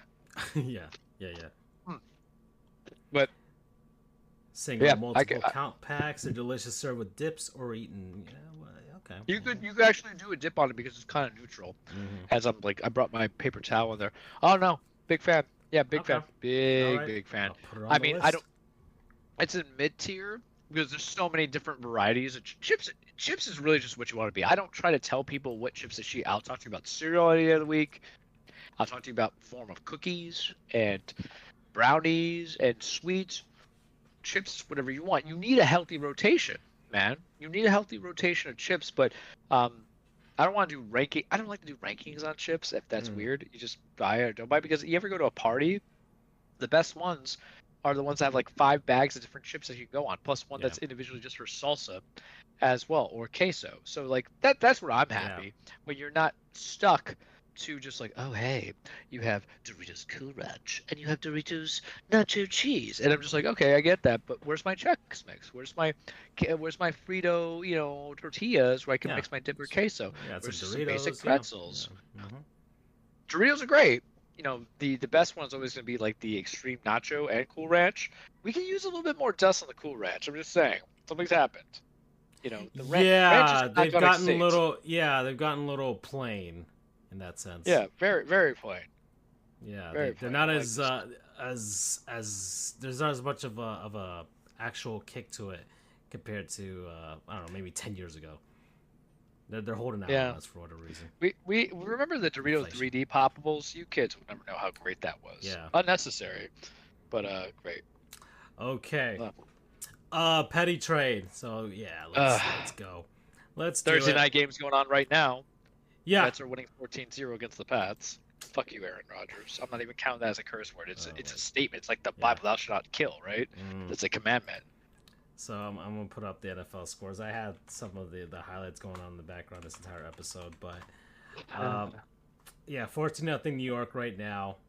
Over the last week, let's go open this right here. So week 2, so Dolphins.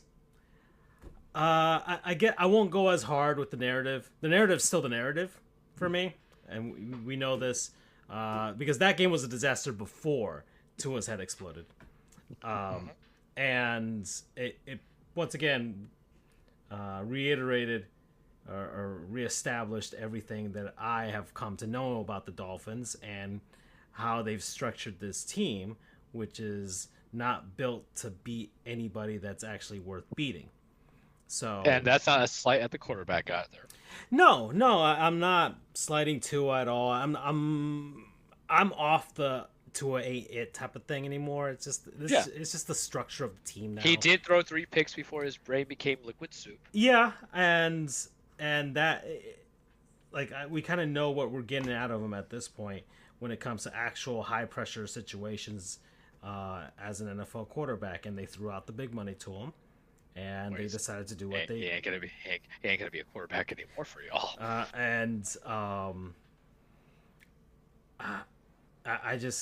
I know that this team has lost some pieces that would have made them better last year. So honestly, last year was the year. If they had to do this, if there was even a window, it was last year for sure. But in all honesty, I can't really. I don't know how. I still don't think Mike McDaniel is all that great at this point, and it just I am looking at all the people like I want to be more of a petty, but you know what? I got the petty dragon over with. The Panthers won the cup. I'm still dogging on the Leafs, which is great, and that's kind of where I've been shifting everything right now.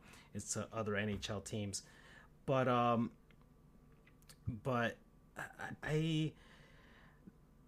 just sad for everybody else really than anything else. I'm like, yeah, that sucks for everybody that actually thought this was going to be a season again.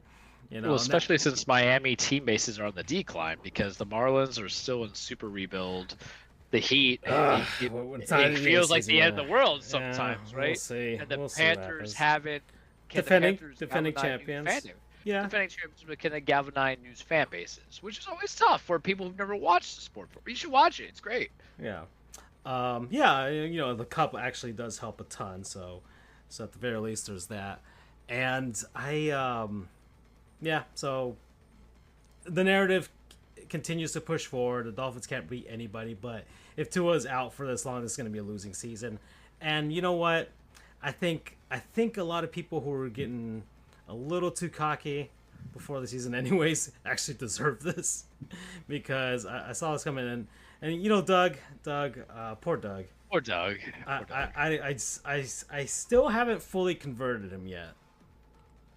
He's like, I'm gonna believe every beginning of the season, and I'm just telling him, you know what's gonna happen, and you know I'm gonna be right, and look what happens. Okay, San Fran and Minnesota. Good for Sam Darnold. Yeah, so another one of those guys that, and it's just one win. It is just one win. But good for him. Good for him. Minnesota's 2-0 right now. This might, you never know. This could be like a Geno situation type of deal where, hey, it might have taken a while for him to get out of some bad situations, especially the New York Jets. And it could be a John Kitna situation where the man ends up getting a full-time contract somewhere. True. And look, Minnesota's a team that Like Cousins leaves, and this is an opportunity. So in a division where they could legitimately have a chance. So I'm happy for them. I'm happy for that victory in San Francisco. You know, that's fine. I don't. Yeah. Yeah. Yeah. Seattle beat. We don't care. Yeah. Seattle beat New England overtime. New England. Good for Gino. Yeah, good for them. New England fought and was in it for quite a while, so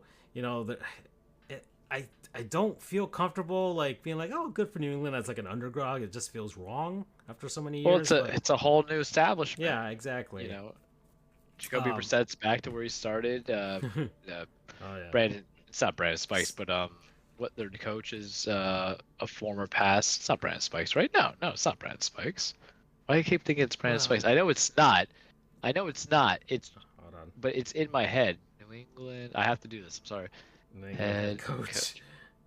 Jared Mayo. Yeah, I knew because go. they were all like together on shit. Okay. And got the Washington. Washington beat the New York Giants with just field goals. and then Daniel Jones is actually like being competent. And Lake Neighbors is looking good, and then Jaden Daniels like, I'm just gonna throw like screens and short yardage. Yeah, and then have our kicker beat you guys. So that's your kickers, guys. Yeah, and the New York Giants kicker was the complete opposite. This is a fun game. That was a funny game. That's probably the most hilarious game, aside from the Eagles and the Falcons game. But we'll get to that. Let's keep going on here. The Chargers beat the Panthers, and Bryce Young's career is. Poor guy, because there's like, here's the thing, everybody's talking about how bad he is. I'm like, name me like a receiver on that team, because remember Deontay Johnson was like happily traded away from Pittsburgh. Tommy Tremble is like a third, fourth round tight end. They oversigned Miles Sanders, and Chuba Hubbard's not doing anything. David Tebber is just a very bad owner, and actually I think probably the worst. I like the. He might be the worst owner in the NFL now that Dan Snyder's gone. Correct, yeah. And I would say like, I do like to a degree David Canellis if he was the one who brought us saying we're going to bench Randy Dalton, because you're not trying to make life best for one player. You're trying to make life best for all the players on the team. So Andy Dalton does bring in a level of competency and awareness, but we're creating this very bad vacuum of like just giving up on quarterbacks and not suffering the consequences of like bad quarterbacks that we draft ever since Josh Rosen was popped out for Kyler. And I'm not saying Josh Rosen was going to amount to anything, but I think people forget how hard it is even to like learn new offenses. So that's why mid-season trades like for Josh Freeman when he went to the Vikings, right? And the Giants that 1 year at the Tampa got him out because Graciano is racist. And I'll hold on to that to the day I die. I wasn't impressed with Bryce when he was in Bama, but that's also because I know to just never care for Bama quarterbacks. Like, Jalen's regressed a bit, but now he's just more of like, we're just going to do tush push, and that's where you get more of your stats. Tua, debatable, because when he played real defenses, it just wasn't, I know people hate when I say it, but he wasn't really like amazing. And then your other stuff was A.J. McCarron and a few others that you weren't going far with, brother. So I don't know Greg McElroy, like what do you want me to go on? So because they say they played easy teams, man. College was like that. So Bryce was always kind of criticized, but if you didn't have a game plan, and now mind you, I think we went on it last year, or maybe last week, or maybe I talked to my paralegal about it. The whole like, I don't think sitting and learning the game is going to actually teach these young cats, because the idea isn't like. It isn't like, oh, wait for them to be patient, because if you have bad management, no matter what, they're always going to be behind the 8 ball because you have bad management in that sense. You didn't like govern and manage them appropriately. But good luck to Bryce. I don't think they're going to trade him, but it's just it's laughable just how much of a, and mind you, the Panthers are not like a great organization, but they're an organization I think that has some touch points between the Del Holm and Cam seasons. They went to 2 Super Bowls, so there's like a Cam wasn't too long ago. Well, it was an ownership change, so it's an ownership change, but also like you're an organization that has a lot of fandom because you get 2 states out of this, man. You get 2 states for one team, whereas Florida has like 3 football teams. And then we're like, is Jacksonville even really real? It's been on for like 30 years, and like, do we care about Tampa and then like the Dolphins, San Marino? But you can bring in two of those. Really, what do you think? Because it's not the North Carolina Panthers. You just feel bad. You just feel bad because at the end of the day, these are young men who, whether or not they're good or bad, you can't say they're objectively terrible when you really see like there's no effort to give them the resources to even be average. Yeah. From what I'm saying. That's my Bryce Young box. The Saints beat the Cowboys.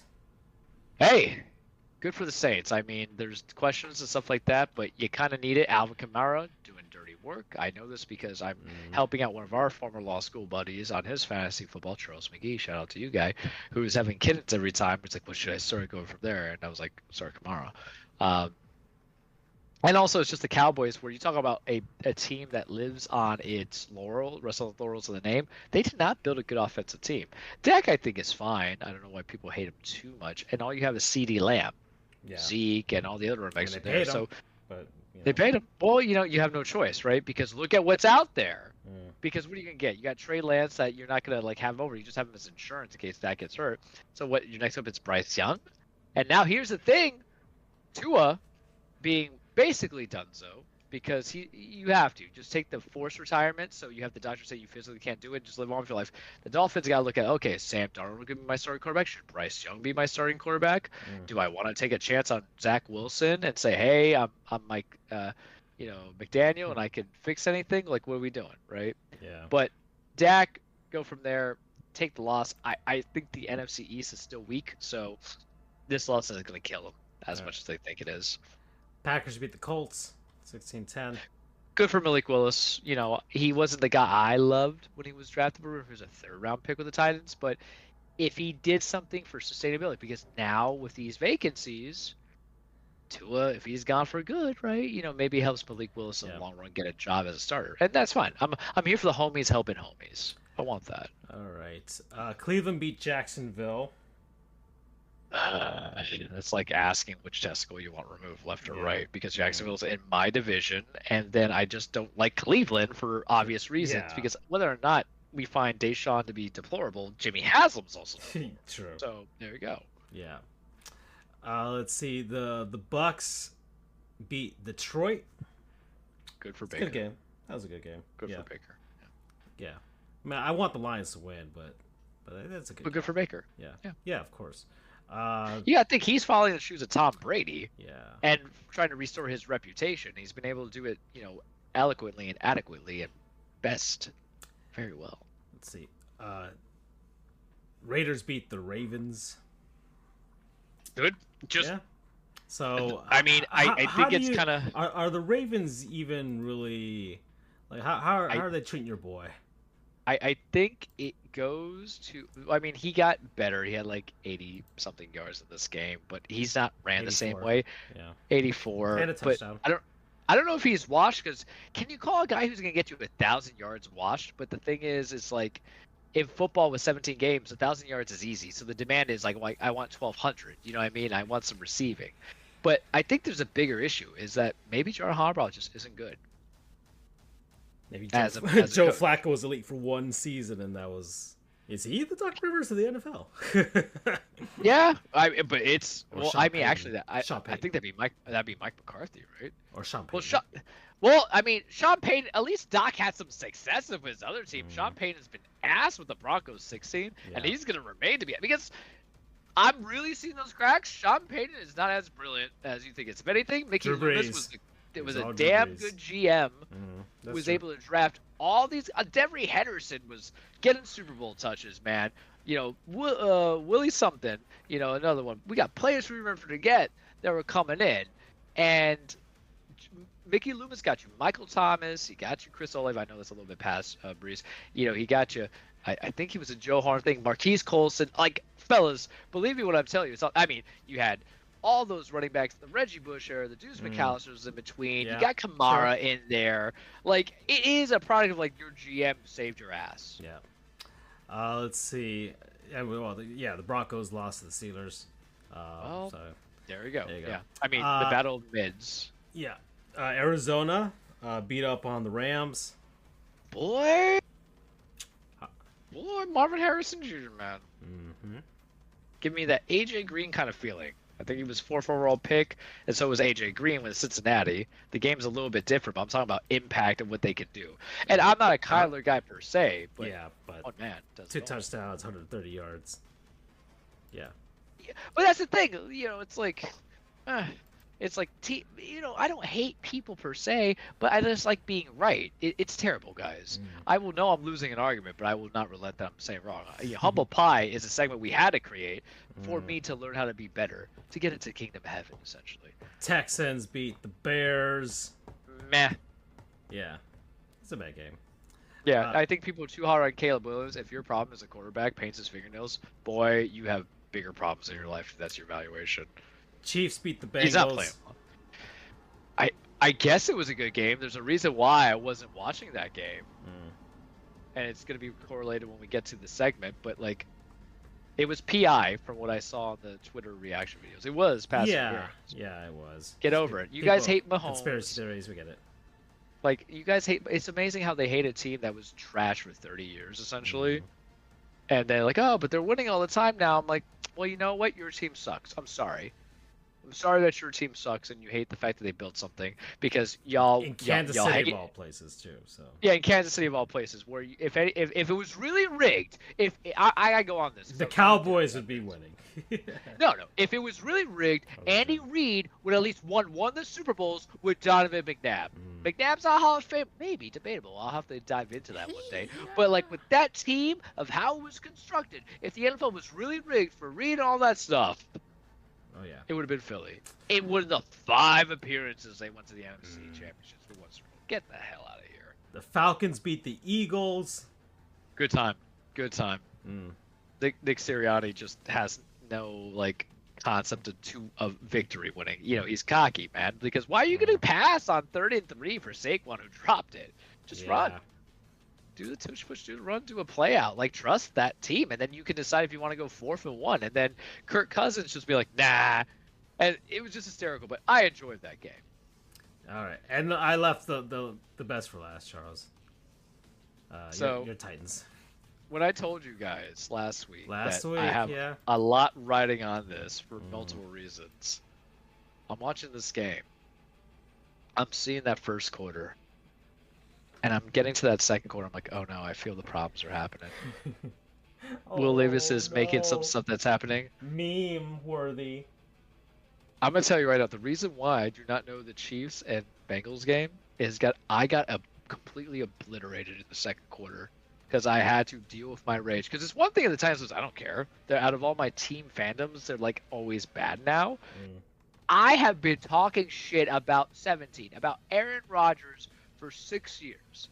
I've had to deal with a lot of people be like, I don't know, Charles, you think he's actually not that good and all that stuff. I had to see this man steal an MVP from Derrick Henry on a 2,000 rushing yard season coupled with whatever he caught in the backfield.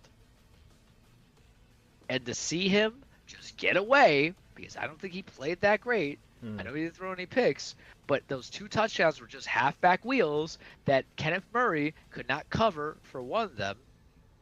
And then knowing we had an opportunity to get it back, and then because obviously Hopkins is not as healthy. Obviously, Brian Callahan is still trying to figure out how much he wants to interplay Tajay Sharp and Tony Pollard, who I'm actually liking the Pollard investment. Our defense is nasty. I'm just saying now, even though they let up 24 points, they hit Rodgers a few times. But I'm like, all right, I had rum, man. I was like, all right, I'm just going to be dealing with the pain. I got to do this. We got to do this. Rum chips, and then I had to order a pizza later night because I was so angry. And this is why this is why October is going to be. Because the thing is Charles, I want you guys to understand why I treat this like it was the birth of a child. The Titans are only going to get 2 games this year that's going to be portrayed on national television. It was on CBS because on Paramount as well. Why? Because the Dolphins have played Thursday Night Football. And then we get the Monday Night Football game against the Dolphins, which I will be there for. And I will not be drinking because I have to drive back home afterwards. So do not – here's the thing. You know how people say drink responsibly? If you got to be responsible, don't drink at all. That's my disclaimer right there. Yeah. Rip Johnny Gaudreau, Matty Gaudreau. Exactly. And I'm just like – me, I'm just on a different level coming into it. But I'm so mad – because I hate him, and he's going to work on this false confidence because I don't believe that Jets is a good team structured, actually. I think Robert Saleh has had too many options, and I've seen it's always the whole thing. Oh, well, we don't have the quarterback, but like everything was bad. I think hiring Nathaniel Hackett was a bad move when he had that head coach position. It was terrible. I Yeah. like Brees Hall. I like Garrett Wilson. I don't think signing Aaron Rodgers' boys is gonna, even though they got Alan Lazard who just got a touchdown. This is my own personal hell. And to be, if this loss, because I'm afraid, man. I'm afraid. I'm always afraid. That it's a cat instinct. That's why I grind harder. I hate that word, but in anything I do, they try to do something differently, and I push myself in because I would literally hate myself if the Super Bowl is Oh. won by the Jets because my team could not beat them and a seeding issue comes out. There is nothing worse. And I took that personally because it was humble pie that Aaron Rodgers and his ayahuasca drinking ass was giving me. Because right now I'm looking at stats. He's 14 of 60, 159 yards, 1 touchdown. People are like, Aaron's back. He's back. And I'm going to be like, I don't think he's actually legitimately back. I think it's just, the way the schedule sometimes works out. And, of course, Alan Lazard, who got big paid money, has a touchdown. And this is my own personal. And I've been in hell, man. I've been in hell since Sunday. Yeah. And then what happened was I shut that off. I'm like, I'm going to watch something else. Man. I don't even remember what I watched. I think I tried to put on The Wire. I didn't watch anything else into it. I took a nice big, I'm like angry, obliterated, drunk to sleep. It was fantastic. And I had pizza that messed up my stomach. The chicken wings were good though from Wingstop, so that's a shout out right there. But I just can't do it. It's just, it had to be him. Why couldn't it be some other team that my team got washed to? Like we lost 24-17. I know what the growing pains are. The prediction I have for this team is 5-12. I'm okay with that. I'm fine because I lived through the back-to-back 2-14 years with Ken Wisenhunt. I can survive. All of Jeff Fisher. Yeah. All of Jeff Fisher. It was heartbreaking. Yeah. New York Jets. I was gonna jet myself off a building. Yeet. All right, so Were you laughing at my pain? Were you laughing at my pain? I was just that scoreboard? Yeah, I was. I knew like you were, because I remember you circled it on your calendar. It was like this is it. This is the game. And they couldn't do what you wanted them to do. I didn't want to mention. I just wanted to win. Yeah, exactly. I get it. Oh well, we're at 147. But before we head over to the cage, I did want to do one last kind of tribute type of thing. Splatoon 3 will no longer be getting any new updates. It's just gonna repeat what we've had with previous like Splatfest and big runs, that type of thing. Had the grand festival this past weekend. We didn't play together, but we were on the same team. We chose Team Present, but Team Past won. Let it be known, I wanted Team Past. Yes, yeah. Because I knew everybody was gonna pick. But it was fairly even, actually. It was like almost all like a third.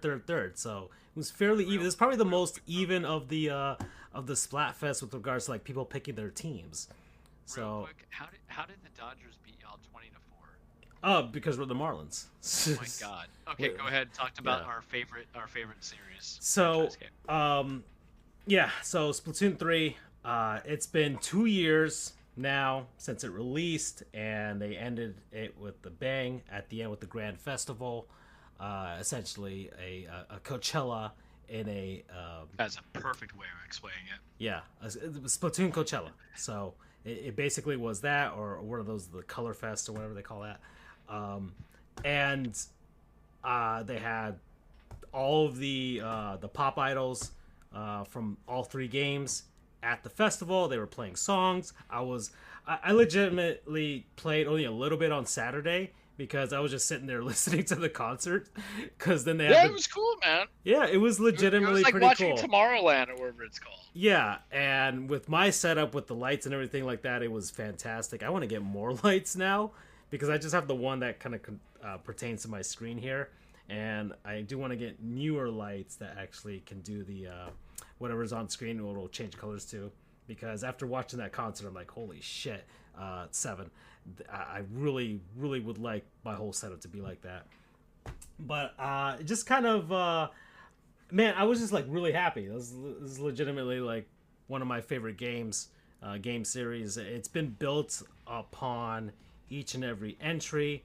The gameplay has gotten better as they move forward. They've built a community. I think that's especially large thanks to the Switch being very And popular. sustainable. Yeah. So that means like a Splatoon 4 is going to have a nice user install base. Even if like the Switch 2 starts out kind of slow, we know that it'll be a nice little community that will be fairly competitive, especially if you were there in the Wii U days, like we only like 1 million people or probably less than that had the game, yet we were pretty hardcore about it, and we literally were, man. Jesus. Yeah. I mean that game, any other console, I think it would have done much more gangbusters probably, but like the fact that it flourished on the Wii U of all things, and then they really took it up a notch with 2 and 3. I mean, it was the launch title for Switch 2 or the Switch for a reason when they did Splatoon 2, because they knew they could get that easy it came out like transition. within like 4 months of the Switch 2 coming out, or the Switch 1, sorry. So Yeah. so I'm happy that we had these 2 years. I'm expecting, like, I would hope 4 would come out within, like, again, a few months of the Switch 2, which I think we're predicting somewhere like late 2025. I Probably. remember 2025, baby. Yeah. So, or if not a launch game or something like that, but we don't know how they're going to do the Switch 2 or anything like that. But I thought it was probably one of the best ways they could end a series like that. We know that the servers will probably go down probably like a year and a half in, or probably less than that once the Switch 2 does hit. So anybody who's enjoying it, enjoy it now. Enjoy it for like the next year and a half probably until we get the new one. And I think bravo to the developers who made that game, man, because that was they really nailed it. They really nailed everything. I think for the most part, like I know you have some trepidation or like some criticism as the structure of like the actual anarchy or pro modes, which I think they can get better at, because we're going to get a better competitive scene going forward with this. I mean, I just like the fact that this is probably the one video game I'm legitimately very good at as far as multiplayer is concerned. It's very good. Yeah. It's very good. I mean, you and I both. I mean, yeah. I mean, I Splatoon is one of those games that gives me anxiety because how much you love it, and then what it can do to you at the nights it can steal. And I'm very grateful for 3 because I really hate it 2. Yeah. And yeah, we didn't play too much that much. I mean, I put 80 hours into it, but that was spent like 4 in comparison to how we did the Wii U one. Yeah, and then also in comparison to how I did this one. I mean, 2 years I've had Splatoon 3, and I put 10 hours. I need you guys to understand something. When 3 came out, this man and I were on work days playing until 1 or 2. I'm like, but I have to stop because it gave me that feeling of 1. And 2 neutered the competitiveness. I still they didn't want to show the kill death ranks. I think they didn't want to hurt the kids who see how much they killed and died and everything like that. They just wanted like how many specials you were and all that stuff. And losing the ranking system wasn't like the best structure, and like Clan Blitz wasn't played well. I was like, all right, and I didn't lose love of it, but I was like, all right, we'll just do Turf, call it a day, and it'll just be background music. Or like this one, I'm like, all right, I'm gonna lock it. It's more fluid, it's better, because the thing is, it was probably the proper Switch build than what Splatoon 2 was. And the colors are beautiful. I like the Splatfests more. I think I did more Splatfests in this than 2. One was a 5-month fever dream because I had to go study for the bar to be a lawyer, and because if I did not stop, I would not be a lawyer like I am today, celebrating my 8-year anniversary. Go figure. I should just play some Splatoon in its honor. But it is good because it is not a soulless shooter, where we had Battlefield 2042 that was a soulless shooter, which we had a lot of Call of Duties that were soulless shooters. It's a team based, so if you were playing Overwatch and Overwatch 2 mess up the whole thing, you could jump into it because they're very similar in my opinion as a team based strategy. It's a game that like one person can actually make a difference. Yeah. Truthfully, like and my thing is like, it's like I'm seeing Technicolor and they're just seeing black and white sometimes when you're trying to get the Rainmaker. I would lose my hell if I had to do tower control if I don't have one of you guys with me. a couple Yeah. of like the OGs as well, because Tower Control is still the hardest one. Yeah. Because it requires so much like coordination, and Nintendo doesn't have the voice chat, and I understand that we don't want to offend the children, but like when I'm like, I keep dying because you're not on it long enough, I need you to preserve it. I still feel that rush when we're able to achieve it. It's a game where this is actually a non-sponsor. We're just gonna non-sponsor this in general. It's a game where like the final 10 seconds can matter so much. Yeah. Whether it be splat zones, clan blitz, not so much. You know what's gonna happen in clan blitz, but turf war, Rainmaker, buddy, especially in that overtime where it's no longer just deliver Rainmaker, just get past that additional point. Yep. The weaponry is good. I'm petty. I want them. We never got to X, but I don't want to get to X ranking. You know what I mean? That is going to take so much of my soul away from the single player games, and the reason why I had to cut out those kind of like multis is because I have to go for the backlog. When we get to 4, and I have theories on what they're going to do with 4, it's going to be a futuristic thing. You're going to get different setups. You're going to get the whole tech-heavy stuff. I know you would probably hate this. I want to be able to make my own build on the weapons. Yeah, your own loadout, yeah. Yeah, if I have my arrow spray, I want to be able to do an arrow spray with a sucker At the very least, give us my own special. Yeah, or give us like a pro level type of league thing. Where you can like an advanced player option, right?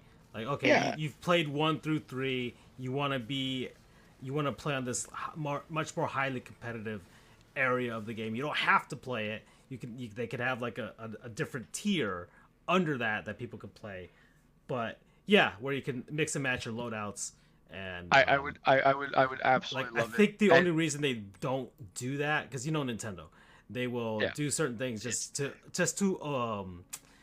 try and prevent any imbalance whatsoever, because people exploit certain things. But the thing is, you're not exploiting on the loadout, so you're good. It really puts more incentivization for keeping and staying fresh, of getting the right clothing to match your play style. That's the next level stuff that I want. Because look, I do agree. Like Andrew, who he's too hard on himself, guys, when it comes to gaming. He would absolutely hate the first one if we were doing competitive rank. He would absolutely hate attaining a B or an A or an S rank in one night, and then next night when you go to play, 1 hour, an hour and a half, of just consecutive losses cause you to lose not a half a rank, but an entire ranking. I remember one night I went from being like an A+ to going to a C+ because my team-based things were off. I'm glad that they got rid of it in 3 by just doing new seasons, and I guess that makes sense. Fine and smart for you and I who actually had to work it. And you know the spoils of victory and the problems of loss, whatever the phrase is. I don't have it in my mind right now. But it is one of those things. You know, taste victory and defeat. That was the game's definition.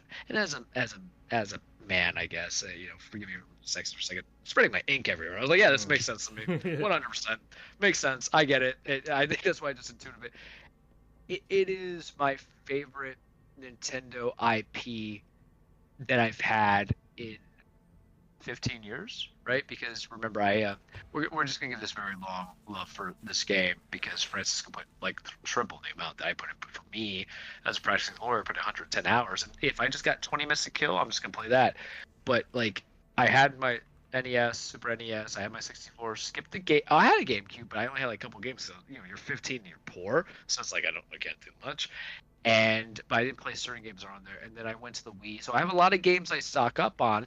And there's your usual stuff that you love. And that's why I'm excited to get to like Metroid Prime Remastered to really reappreciate it. 21 years later. Hopefully we get 20 4. years later. Yeah, right. 20 years later. But like, I think it's been my favorite natural IP that came when I was an adult. Because the thing is, you got me suckered, man. You got me suckered regardless. Anything that's in Mario gets all my money. Anything that's like Zelda, since like Wind Waker, gets my money, because Zelda was hard for me as a kid. So of course I never played Ocarina and then Majora's and all that stuff. I was like 8 when it came out. My parents don't game like that, and then we're gonna pay for the $15 or the $5 Nintendo Power magazine with the cheat codes, stuff like that. And then I love Star Fox. They came in 64 with it, and then they just stopped, right? But then we get this, especially, I have a lot of feelings towards it. Not to get personal, but this is reflective on being a lawyer for 8 years. Is that yeah, law school was not easy for me. It put me in a very rough spot, and gaming, like everything, like this show, like sports, like wrestling, like food, is a positive outlet where that big old heavy crown on your head that permeates and gets into your body, crushes your neck, and just feels like a weight on your chest. It can like alleviate it. It can remove that anvil. It can remove the thorny brushes that's cutting you up a little bit. And I just remember because I got it on a Black Friday deal, $30, man, because your boy was really poor in law school. We all Mm. were because we're living on loans, and it was saying something. If you're gonna devote $30 to a game that you just watched on YouTube, say, hey, I'm gonna try it, and I put in 120 something hours under 30. I made a great friendship with you. My other buddy had got it. He got three too, but Tony won't jump on him like fucker. Like get on this 19. Um, but like getting into it, knowing that I had to step back from it because it was either me or the bar, and I would have let it for a second, even on me distressing, and then it was just there in time. But it was the most positive thing. So that's why to me it's like one of my favorite IPs, even though I don't know the lore as much because I don't play the story. I'm like, nah, I don't need to. Yeah, I know what I'm here for. But Yeah, yeah. you have an attachment to it. It's Yeah, man, it's I it's bought the store, I beautiful. bought all the DLC. Like, yeah, I went through it all. Yeah, yeah, But it beautiful. yeah. Just like it's art, it's beautiful. Okay, we're at 2 hours, so and we started late, so let's finish this off with the cage, Charles. And I can make it short. Welcome everybody to your weekly Truplex The Cage with Charles. Remember, wrestling is not fake. It's scripted. It's a stage fight. It's a song and dance. It's poetry in motion. It's men and women beating the holy hell out of each other, mostly for my entertainment. It's just establishing legacies, chasing championships, making a buck, and life's pretty good in wrestling. I know I said I was going to catch you up to things. It's a late show, so that means I get an auto pass to next week to talk about past the state of affairs. So I'm still catching up. I'm still doing some things, but some things I can tell you that broke the last couple of days was one. We already know last week SmackDown went from being on Fox to USA, so I actually got to watch some Friday Night SmackDown. I went to Uh-huh. Ocean's Republic Brewery. I had a burger, like one beer. The beer's not that great, but like this burger was actually solid. I forgot the kind of, it was like a bacon jam burger, because everything has like the same name, just different ingredients, but it was actually quite tasty. And then I went home and I watched like the back hour of it, and I was like, yeah, this is fine. NXT is going on CW next month, so I don't think I have CW, but I'm sure I don't watch NXT religiously anymore like I used to, but I'll keep the highlights on the Twitter. I watch so I didn't watch Raw. I chose to play video games, which was fine this week. I did watch some AEW, and there's some storylines coming into it. And I'm not going to go into storylines for the time. I'm hungry. You're hungry. We're going to play around for a little bit, but I'm satisfied. I gave you guys the state of affairs, state of updates. But I think like this is what came out and dropped out. A couple things for the AEW and WWE side. AEW is shopping. They're still working on trying to get their licensing and their big Warner Brother Discovery contract that comes out. The rumor mill is because remember AEW technically has three wrestling shows that are broadcast on TBS and TNT. So it's AEW Dynamite, AEW Collision that's on Saturdays, and AEW Rampage. Not counting Ring of Honor. That's just using Honor Club, which is just basically a paywall. So the rumor mill is that Rampage is ceasing to exist, and they trademark for something called AEW Shockwave, Mm. which AEW allegedly is trying to sell off to Fox or FS1, which is hysterical to me because Fox already put this bigger amount of money into WWE SmackDown for the last 5 years and didn't see the fruits that they were seeking, right? The results. But it makes me think that if AEW is trying to get on a bigger appeal on FS1 or onto just Fox in general, they're probably getting lower money on that. But hey, if you're a whole brand and you can license out just a show without doing your entire thing, because that was the problem with WWE for a bit. They had everything on USA. It was Raw, it was NXT, it was SmackDown. This is about 7 years ago.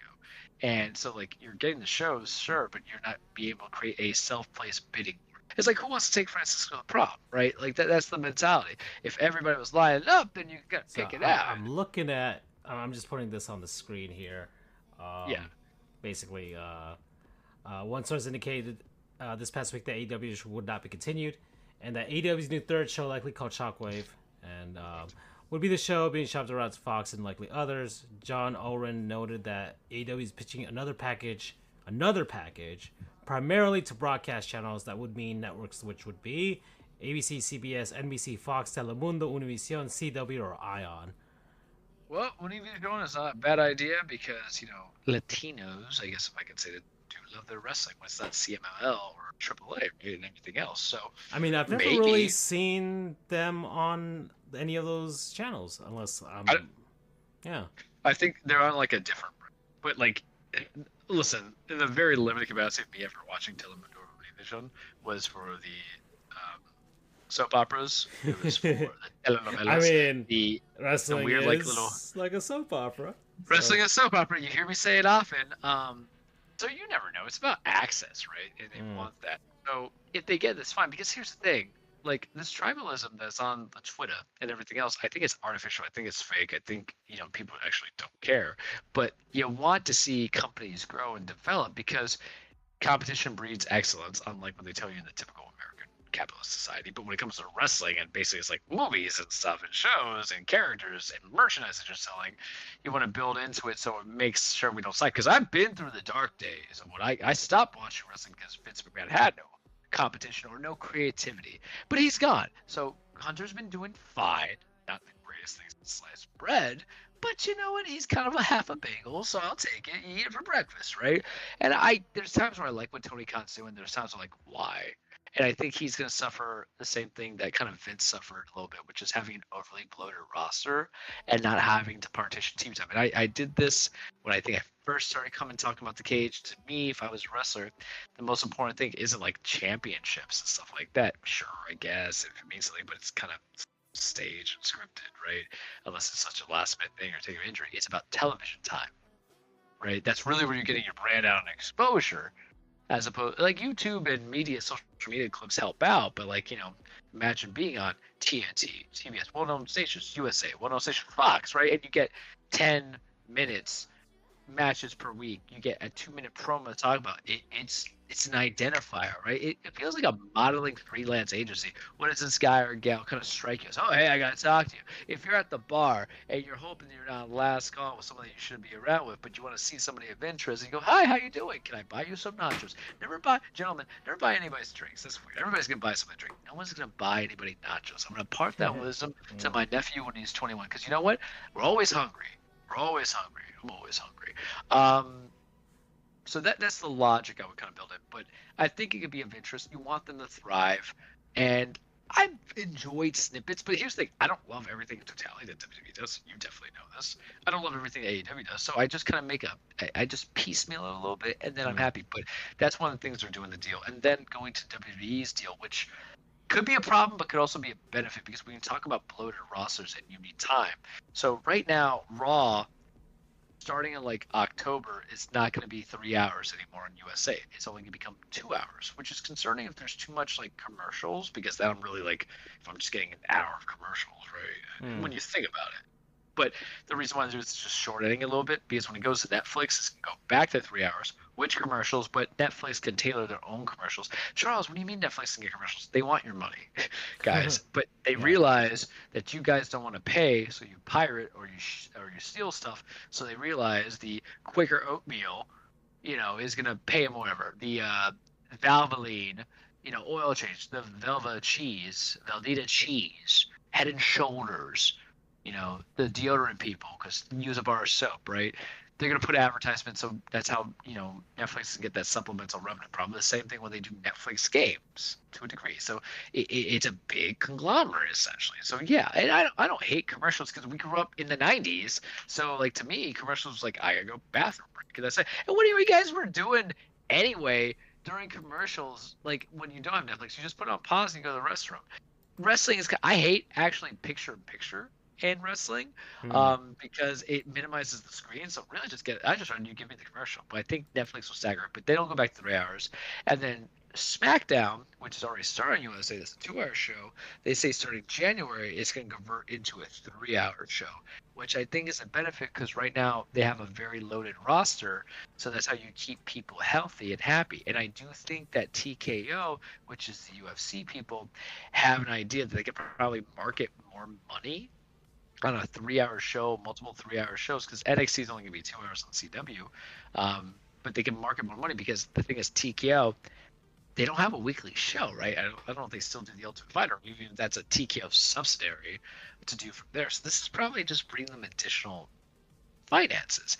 And then what they're saying that they're going to do, and I think this is really important, it sucks for the fans who likes the house shows, which is great because it's a good experience, even though it's not television, is that they're going to reduce for the moment the amount of house shows. And house shows are the shows that happen in between the live televised. It's good to kind of get the feelers, but it's going to give the wrestlers breaks, but it also probably prevent injuries because you know what happens in wrestling? It is physical. It has a combat component. People can break their necks, sprain their shoulders, blow out their ACLs, tear their Achilles, get the stingers, and then they're out for a long time. And then it's like, who do you have? Because if you think about it as a play in a soap opera, who's your understudy? And what happens when your understudy gets hurt as well? And the last thing you kind of want to do, really, when you think about it, is make these wrestlers work through all these injuries and just burden even more so, and then it gets worse. That is, I think of me for positive because at 35, who's not like 10 years old jumping around up and down, I want the wrestlers to take a break. But also, I do believe that if I get one particular wrestler for 365 days, unless they're one of those wrestlers who should always be on my television. Case in point, like Ricochet, who was a guy who should always be on my television on WB, who's now in AEW. There were some people who left and went jump shipped, and maybe I'll talk about that more in the next show. But when you have like that soul selection, that's why AJ Styles should technically be on my TV every day because he's going to retire eventually. But for other ones, like I don't need like Seth Rollins being gone right now is perfect for me. You got a little bit of fatigue when he was World Heavyweight Champion. Roman came back, and the thing is, Roman was already kind of doing the part-time stuff anyway. It just sucked when he had the title, but if you're going to make him like the big deal, whatever, that's fine. Brock Lesnar was another one. Whenever Brock didn't have a title, then that's another thing. And then you just get them revitalized. You can do characters. They could heal up. And in wrestling, I do think absence makes the heart grow fonder. Hey, like, but Charles, where's your evidence of this? Anytime a person returns from injury, you hear the loud pop. Or the Royal Rumble, when a wrestler's been gone for a bit, and you hear him, and you go, oh my God, give it all the crap. I was one of those people, coming up like, oh, look at this. So it has its benefits. We'll talk more in depth on it into the show, because Bad Blood is coming up, and I do have to really go deep into Bad Blood because I have to catch you up on like 4 months of the story for some of these things. Like really a year for another one. But I'm pretty good at like breaking it down and going from there. AEW is gonna get love for like the one person who thinks I have contribution to AEW. It will get its love. Wrestle Dreams coming soon. Grand Slams next week. I think I'll devote my time and energy to Grand Slam because I am interested. And a couple of stories that are coming from it. Good luck if you like New Japan. I have been way off the radar. I know Naito won back that title from Moxley and from Britt Baker. I was absolutely against it to begin with for other stuff. And it's just right now. Zack Sabre won the New Japan Cup, which I think the G1 Climax, and I think that's what I predicted in the chats when we're on off season. But we'll see, right? And then TNA, they're doing the bridge of NXT, so it makes my life easy. I don't really know what's going on fully with Ring of Honor because it's just seamlessly migrating into AEW. But the point that I always tell people is that you support the worker, not the company. Because there's plenty of people who have been in one company, couldn't get a chance, and then went over to another one, had the opportunity, and you're able to build it. I'm going to give you an example now. MXM. Dion Madden was his original name. I think he's called Mace now because he was Mace when he was registered in Mace, Mase, and then Mansoor. It was Mansoor. Mansoor. I loved them when they were in WWE when they were teaming to do like the little fashion stuff that was going on with M&M Productions. I said some stuff, and then they got canned. They went to AEW and Ring of Honor, and they're doing the like let's touch tips on this very kind of like effeminate male model energy. And wrestling is simple when the characters are simple. You need some depth to certain things, but you can find in there. But I have absolutely enjoyed what they're going on, and then It's just the good deadpan humor. Wrestling can be dramatic, wrestling can be funny, wrestling can be combat, and those are the example of guys who go and bail out. Like Ricochet is going over to AEW now. I don't know what his ceiling is, but that is a man whose sound should always be on my television to broadcast. He has amazing matches given a chance, and AEW is a very much wrestling based, like let give you bell to bell entertainment in the ring outside the story. Not that you don't get it outside of the story. And one day I'll really talk to you guys on my theory with storytelling is because the internet throws that shit around 20. We'll make it a fair 20 too much where they say, oh, there's no storytelling in AEW. I'm like, there's storytelling in the ring of the match itself. And what culminated into it, there's storytelling going to promos week in and week out leading into the match, and some of this is a joint story. So I think that's kind of silly because there's the way I view it is more categorizations. There is a serial storyline, there is a what if episode storyline, and there's just like, oh, here's a story that we're gonna do that doesn't have any impact on the overall series. We've seen those. I've watched Lost. That's literally 3 things I just told you about in one particular show, and Lost is not good. Can we just say I'm kind of glad that we don't have to do 24 episodes per season, 1-hour shows, and I only watched like the first season, 2 seasons to get into it, and it became one of those shows like I stopped watching, but I'm gonna see what's always going on Twitter kind of energy, even though it was on the Twitter. But I think the current show now is like The Boys. The Boys is just not good, man. I'm trying. I've watched the first 2 seasons. I just don't care. Like, yeah, but there I was watching some in season 4. Yeah, well, I stopped watching The Boys. It has substance. It does, but it's dragging too long for me, man. Yeah, but those are shows like that. And wrestling, because wrestling is not on the indies, but wrestling on the broadcasted shows are an entertainment value. So it's like, how do we kind of pad in that hour? So, right, you don't have meandering shots, but you have to kind of fill it in. So if you fill it in bell to bell with wrestling, or if you fill it in from hour to hour on like little promos with some light wrestling, because your belief is you can build that up into the pay-per-view, which is just basically your Harry Potter Deathly Hallows Part 2 is the example I use, because they split it, because they can fill on there, so they give you the final movie to be like, oh, it's not the climax. View it however you want. I don't really care. But that's the little small state of it, because I did take good time onto it, but the other stuff would take longer. So that's all I'm going to give you this week on The Cage, guys. All right. Okay, so I think we're done here. It's 2 hours, 60 minutes. Done. Yep. Bye, everybody. Take care.